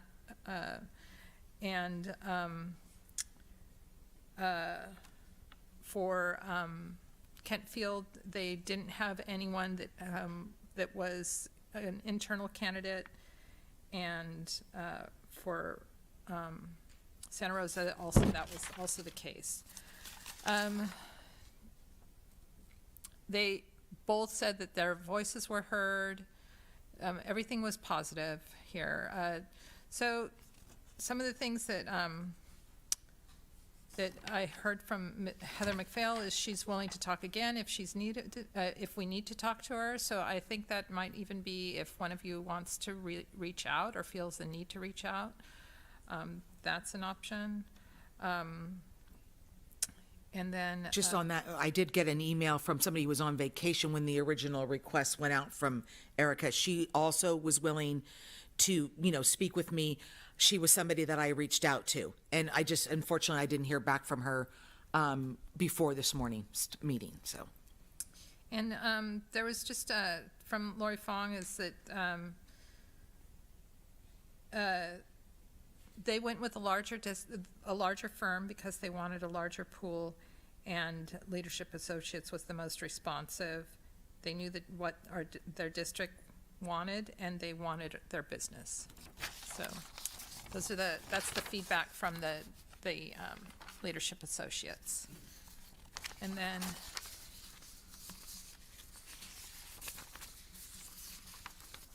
for ESS, we talked to Dwayne Dishno from Huntington Beach. He said that was a very personalizing search. It was to the desires of the board. It was not a firm search. They structured to the interview to find a best candidate who would last. And on that note, I will say that he did mention that he had that their board had just had a search fairly recently, and the search firm that they used did after 2 years, their superintendent left because the search firm that they used for that search brought them to another district. So basically the prior search firm went back in and contacted their former candidate for a potential new search. In less than 2 years, but that's not off limits. So yeah. That firm approached the superintendent they had placed. Yeah. Right. We can. At this point, we should maybe all turn on our Laura, microphones. make sure your microphone's on. Okay. So just so because it was a question that in that same line of thought, while it doesn't seem right, it's not unethical. It's not illegal. It's really not unethical. It's just the way the recruitment in the search world works. Got it. And you're absolutely right. And it wasn't one of the two firms that we interviewed. Yes, it was. Okay. Yeah. So they adhered to the timeline. They listened and delivered. So they were accessible at every single.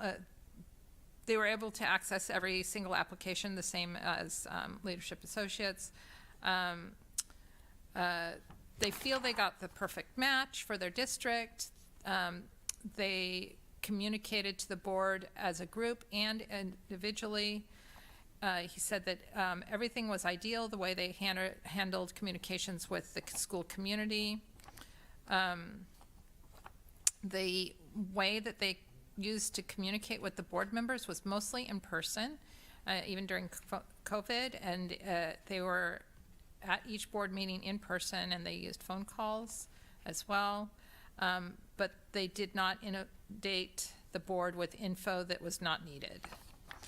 Another thing that was he highlighted is the really good surprise, he said, is that because they had itemized the contract for the work, they were able to keep the costs down, and they actually told the district how to reduce costs.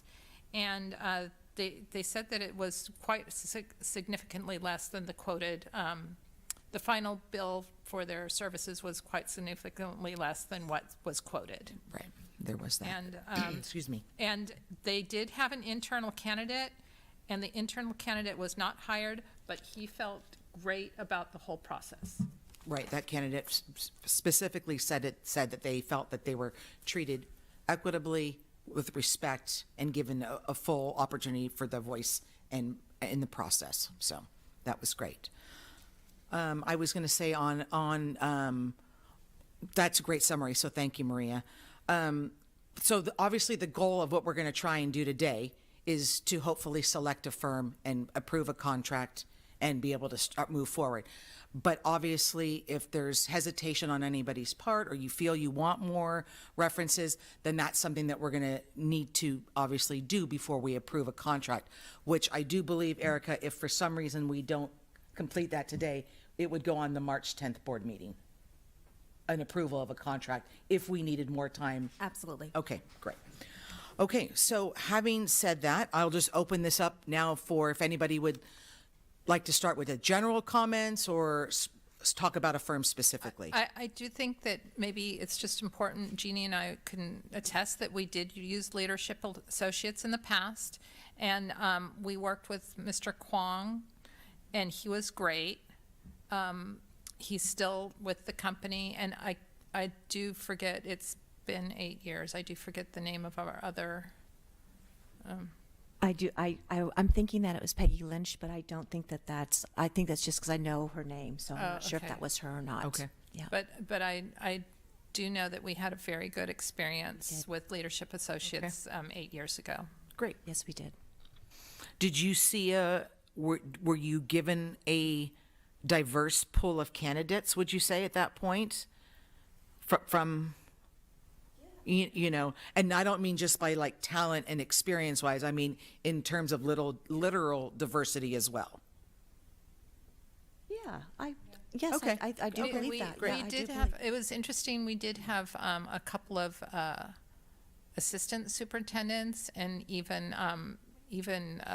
at a lower a lower level. Okay. than that, Okay. that That's coming up. applied, and that we even went into the finalists. So it was Okay. Right. it was quite interesting, and yeah, it was. And a couple sitting superintendents as well, if I'm not mistaken. Okay, great.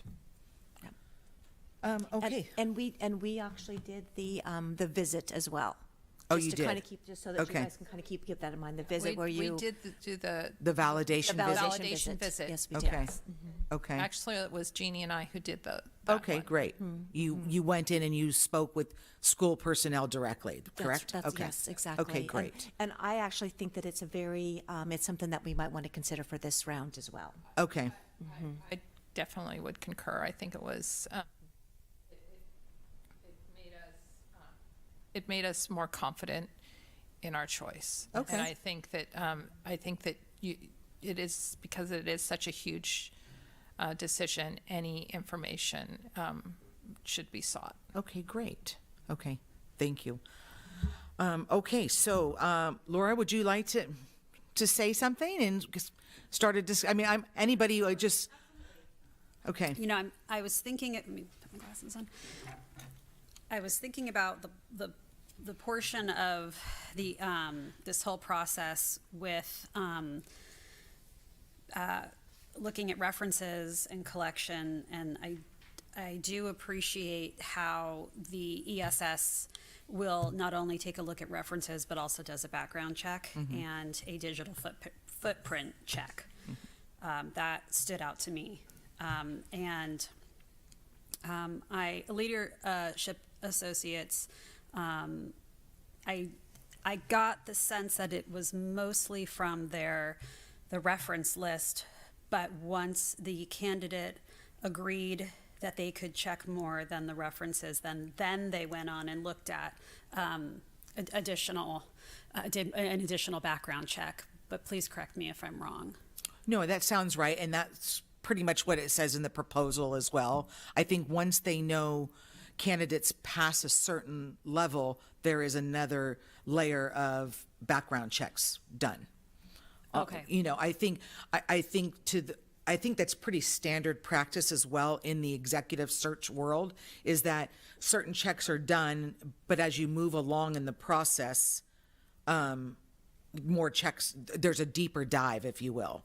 And I'm pretty sure that they talk about that, I thought, in this. Oh, good. So a digital footprint Yes. check could be done for the tier, the Right. higher tiered Exactly. candidates. Okay, Yeah. great. Yeah, I want to I say couldn't that's find what- it. Okay. Okay. Just because that was something that had stood out to me Right. that was important. Right. Okay. Any other pluses, would you say, in the pro columns for, Yes, I do appreciate that the representatives from Leadership Associates are bilingual. Okay. Yeah, I do, especially reaching with a large portion of our community and being able to lead focus groups entirely in Spanish was impressive. Yeah. Okay. Great. Maria, do you want to go next, and we'll just go down the line? Sure. I really was impressed with ESS's exam answers to areas of challenge. I was impressed with their realization of the fact that there are 25% of superintendents retiring nationally, and so there is a smaller pool. I'm glad that they brought that fact out, and also they knew that it might be a challenge with 4 board members up for reelection, or 4 seats open for reelection, that maybe it might be also something that dwindles our candidate pool. So being aware of those two facts just shows a level of really astuteness about the finer issues and challenges that we'll be dealing with. Like Laura said, I just think that Leadership Associates, it's so important that we have both of our lead consultants being bilingual. For our district, it's very important. Okay. And those are probably my highlights, but I can also Sure. come back for any more. Jeannie? So I was very happy and pleased to hear that both of the firms would be working only for us and not have other things going on. I wasn't quite sure how that was going to play out. Bilingual, I absolutely think that that's really important. I think with Leadership Associates that they might, I mean, it's hard to say, but they might have like a little maybe a deeper pool than we have. Which could be it could be, I was going to say, it could be a disadvantage as to, having a lot coming our way, because then sometimes it makes it more difficult to choose. But a deep pool is good, but I'm not I'm not certain that ESS wouldn't be able to provide that to us as well. It's hard to say because we just don't know the companies that much. It just seems like Leadership Associates would have that just because they have more representatives working for them. So I really am happy that they believe that students should have a voice in this what am I trying to say? Process as well. Thank you. I don't know. They were. I think that they were both very professional and they were experienced, and there's. I know it's going to be a hard choice because they both I thought were very good. I thought they were very good choices. You know, Jeannie, just to piggyback off what you were saying with reaching out to different stakeholders in our community, I like how both of them will have either a link on our website or a button, I think, which ones, that ESS said, so then the community can access the surveys. I do remember Leadership Associates also said that they would create a website link that would keep the stakeholders up to date with how the process was going. And I know ESS was going to include a survey to their button on the district website, but I didn't know if they were going to also include that transparency with the process, which Leadership Associates spoke about in their packet. So I think that was impressive to me. Okay. Well, And I'm glad you brought that up because I didn't interpret it that way. So that's great that you interpreted it. I mean, I didn't know that there would be a separate. I'm going to reread it. No, that's okay. I think- You know.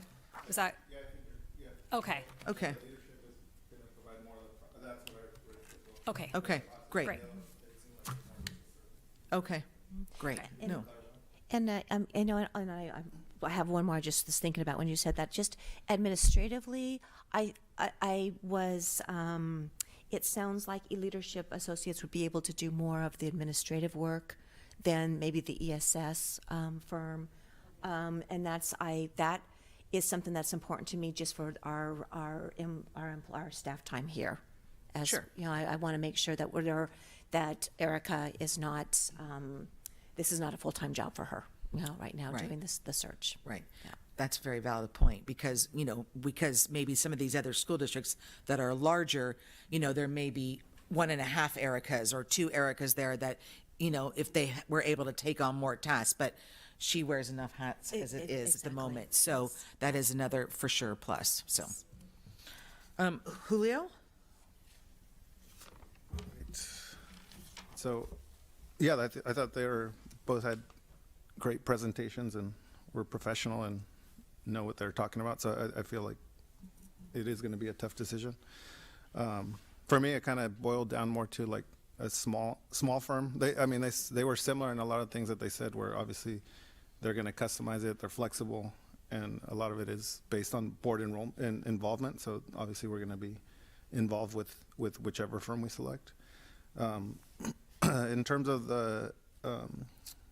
the ESS, so I think that they have seems like they have a smaller group, a smaller fit, and with the other group, Leadership Associates, I like the fact that they said that we're going to basically get the whole team. So I mean that they have other consultants. So this just felt like they do have a bigger reach in terms of pool. Even the way they talked about the challenges. I think it was ESS that said that they feel like it's a smaller pool, but actually the Leadership Associates say that they have a deep pool. So I mean, there's a difference in opinion and obviously a difference in reach. I think that's kind of the impression that I got, that Leadership Associates just has a vaster network.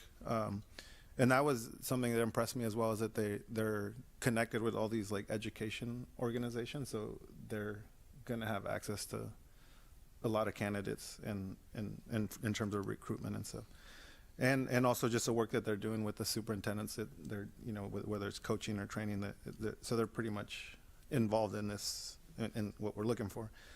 I also did appreciate the input, the leadership associates, how they talked about their, like their input, how they're going to get the input from the groups. Obviously, we're going to direct what groups we think, but just the fact that they're willing to do anything to reach those voices. And I think he said he would guarantee that we're going to hear the voice of the community. And so I think it is important that it's a plus that they're bilingual and that they could hold those in Spanish.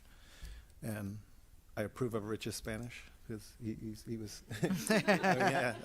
so I think that, not to say that ESS and a translator wouldn't do the job, but I just think in terms of maybe getting a little more engagement and just having people express themselves and what they're looking for at the district as we move forward, I think that's an important piece. I think that's pretty much it for now. Okay, If you wanna great. go.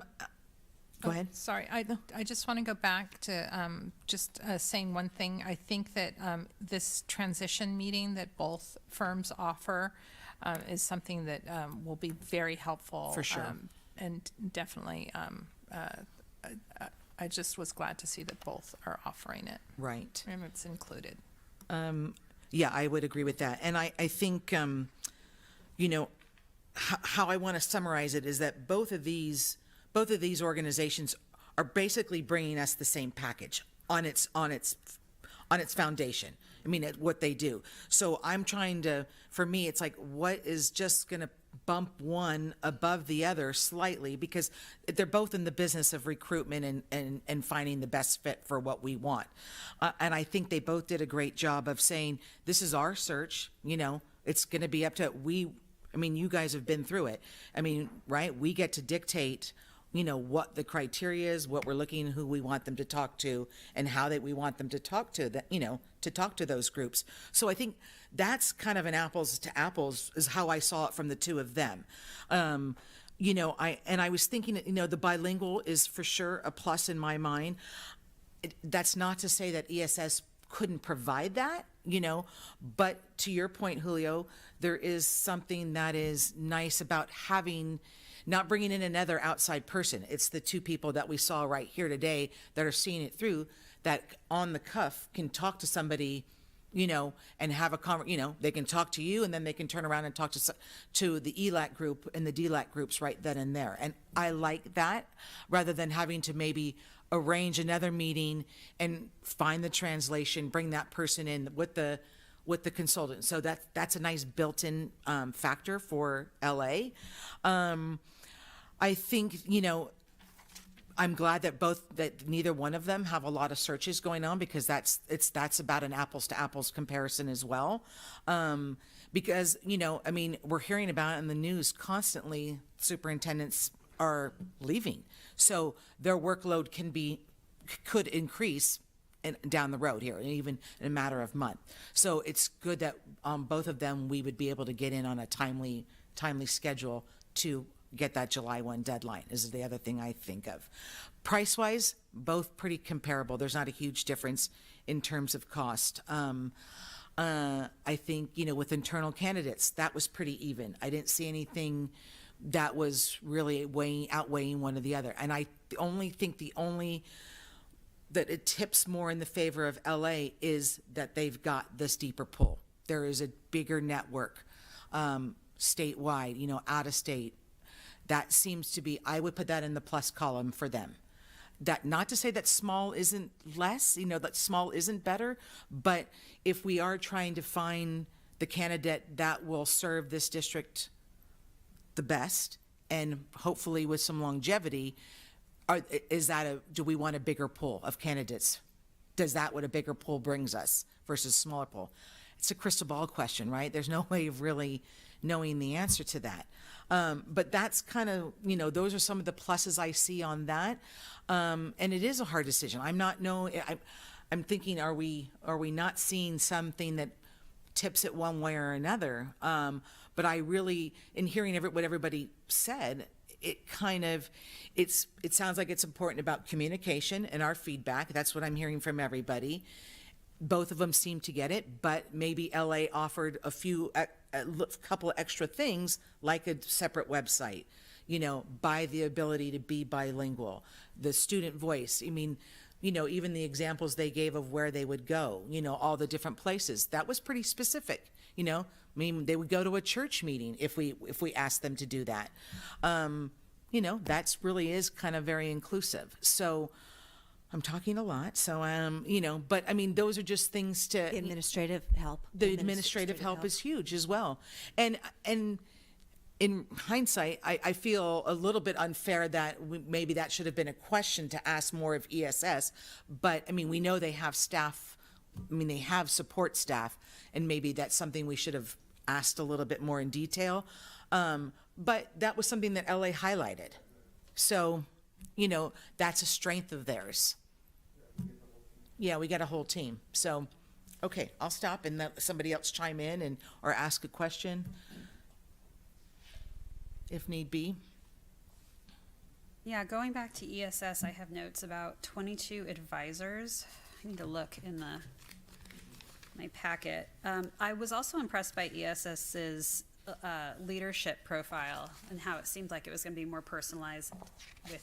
They were saying about 3 to 4 pages. So I was curious as to what leadership associates. They called it it was essentially the same thing, but they called it a summary, executive summary. Right. And I'm wondering what the leadership profile versus the executive summary looks like in regards to the level of detail. Right. Would either one of you happen to recall what that looked like from leadership? I know it's 8 years ago. I'm just curious. And it could be compatible. I mean, Exactly. But you're right. That was a nice thing that we're not going to just get a list. The way they presented it wasn't like a bullet point list. Right. We were going to get a report of that profile, which is nice. Yeah. That there is also the aspect that they do have a legal team that works with them. Which ESS.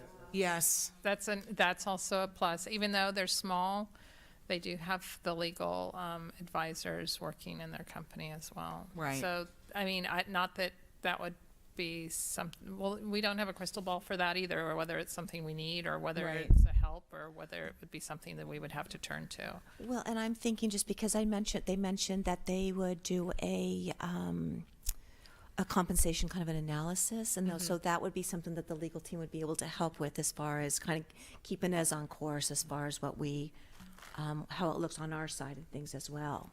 Yeah.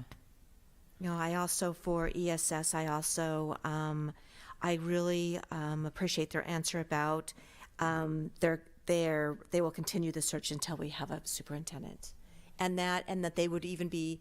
I mean, they even kind of talked a little bit about an interim superintendent until we found one that they'll be work with us through that, and certainly leadership associates I'm sure are the same way, but with them it's kind of like going, nope, we will find one for you, which I like that, where it's very much like that, they will find one for us, but we never know, but just because of what the superintendent pool looks like.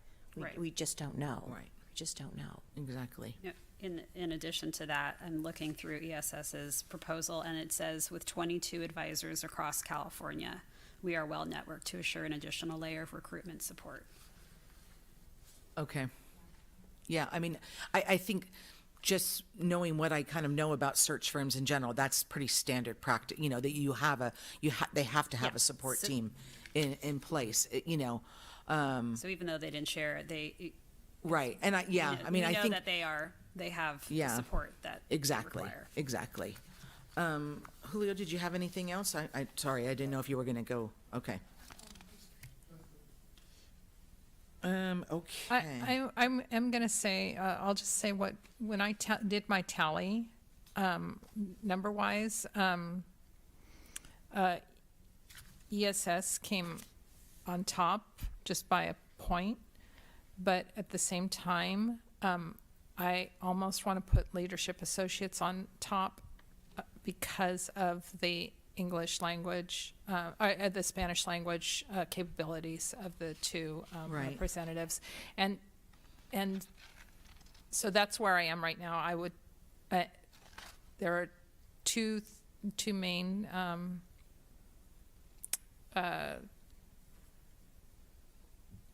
points that are, for me, is that we had the experience with Leadership Associates.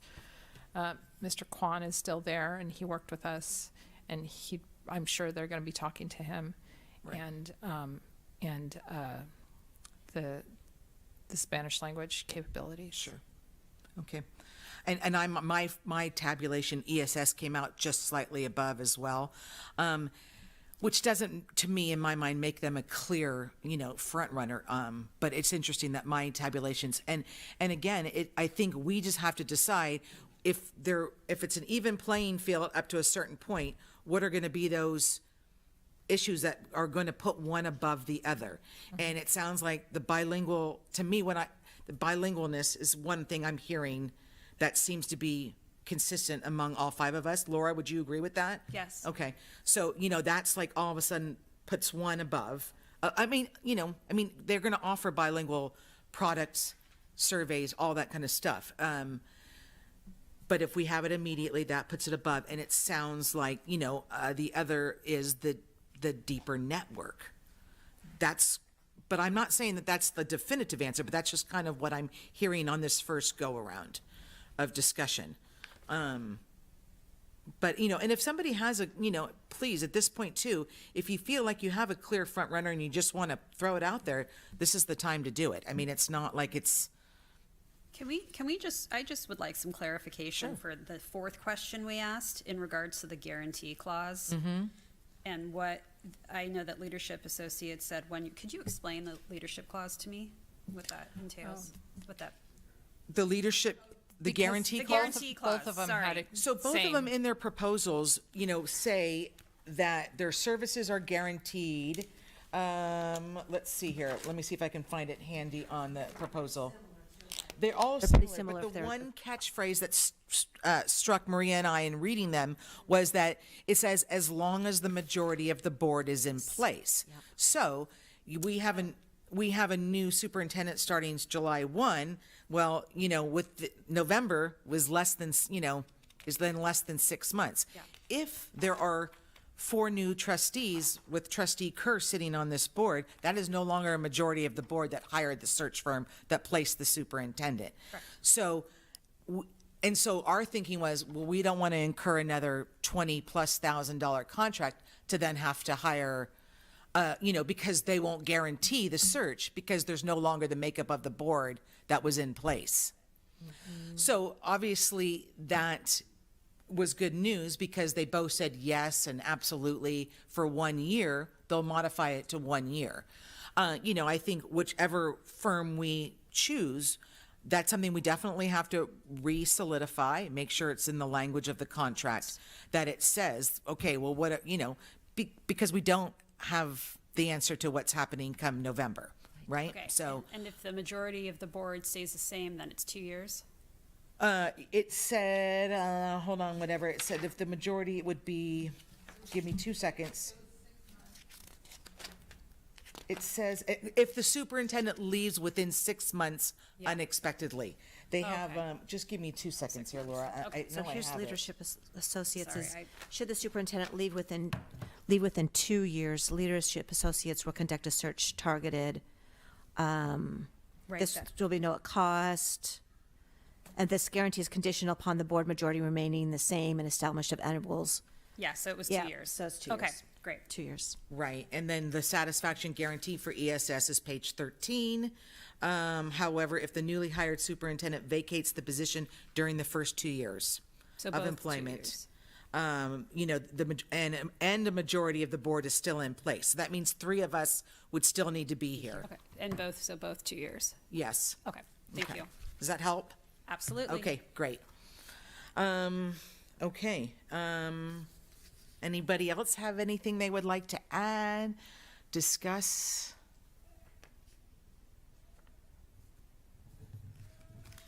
Okay, so Yeah, I mean, it's. I know it is difficult. And I think again, if you, I mean, I also would like to know if you feel like we need more time, or if you want more references done. I mean, now is the time to say that as well. Because it can be put on, we can approve a contract on March 10th at our regular board meeting. That is certainly an option. And I want to make sure everybody feels comfortable one way or another. I want to make sure we have a majority to either decide today or put it on the March 10th agenda. It works in our benefit to try and come to a decision today so that we can hit the ground running and start the process. But, we are talking about a week. So I suppose I could just be so bold as to say, does anybody want to make a motion? Is there a motion to approve affirm at this point? Would you like to connect or more conversation? So Can I just say, I'm leaning more towards Leadership Associates because we've used them in the past, and we have appreciated using them in the past. Because of what ESS told us about how we are at a time where superintendents are leaving, and it's difficult to find a little more difficult to find quality superintendents. And because of what was said, Leadership Associates seems to have a larger pool of applicants. So I am leaning, in order for us to guarantee as many qualified applicants as possible, I'm leaning more towards Leadership Associates. okay, thank you for that. I appreciate that. Would anybody else like to comment on anything like that? I'm pretty similar in that line of thinking, just in terms of the Leadership Associates seems pretty confident, and based on the searches that they've done here in Northern California, they said they had a deep pool of strong candidates. So Okay. that's kind of for me pushing it over the top. Okay, great. Thank you. I just think that Leadership Associates, and I one of the reasons why is because that's where they recruited Dr. Wilson for us, and she was a great pick. I mean, so I really feel that the pool is deep, and I think that they would be able to bring candidates forward. That would really be good for our district. It's not that I don't think that the other firm wouldn't, but I think it's just a little bit, Sure. just a little bit bigger. Okay. There's not only, I would like to bring another aspect in. It's not only the fact that they're a larger firm, but they've been around longer and they've done more of these searches, and they've really been able to, I think, hone in on how to deal with all the nuances, get everything. I mean, we did our search over 8 years ago. I'm sure they've built on that knowledge and perfected the search process. They've had a long time to do it. So, and they've been, it's 600 searches in the last, it's just, when you do that many searches, you do get good at it. Yeah. Okay, great. Thank you. Okay, so on that note, would somebody like to, is there a motion to approve? My sense is Leadership Associates as the firm for the superintendent search. I'll make that motion. Okay. Is there a second? I'll second. Okay. As most are in favor of the motion, Ms. Madrigal, will you conduct a roll call vote, please? Trustee Simon? Aye. Trustee Haug? Aye. Trustee Kerr? Aye. Trustee Oldgame? Aye. President Pelosi? Aye. Motion carries. Thank you, everybody, very much for your time and thought to that, because I know you've been there before, you too, so I appreciate it very much. Okay, so now, Just like to publicly thank both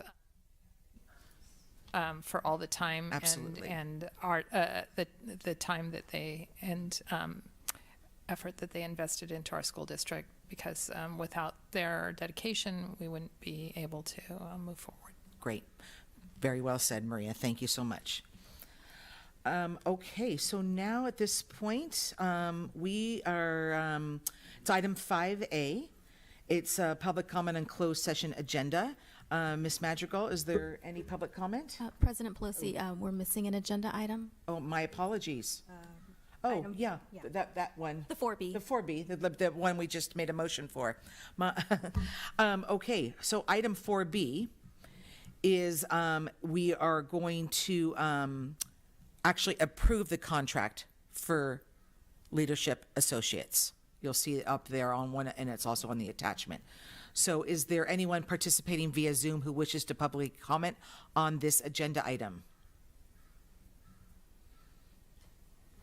There's no public comment.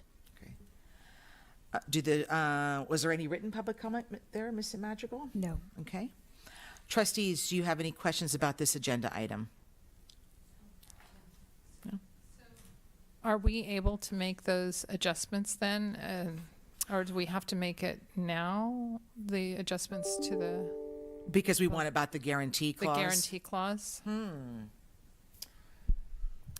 If you would feel more comfortable waiting until the 10th, we can add this contract to the 10th agenda. It is under $25,000, which is our threshold to begin work. So the firm could begin immediately while we're rewriting the contract to include the new clause. Yes, because I'm with you, yes. Yes. Yes. That we should put this on for March, you're saying yes to March 10th? That's correct. Yes. Yes. If we need to, I think, because I really think that clause is really important in the contract at this Yes, point. I do as well. Okay, so we will not have a motion for this agenda item, so we'll go on to the next item. Yes, thank you, Erica. I do agree very, very intensely with that the contract needs to be accurate before we approve it, given the fact that there's a lot of variables. reality, In that. Yeah, yes. there's a lot of variables in that guarantee clause. Trustees, are you comfortable with that? Okay. Yes. Okay, thank you. So we will move that agenda item to our March 10th regular board meeting for contracts under 25,000. Thank you. Okay. So now we can move on to item 5A. And this will be public comment on closed session agenda item. Is there anyone present or via Zoom or written public comment on any closed session agenda items?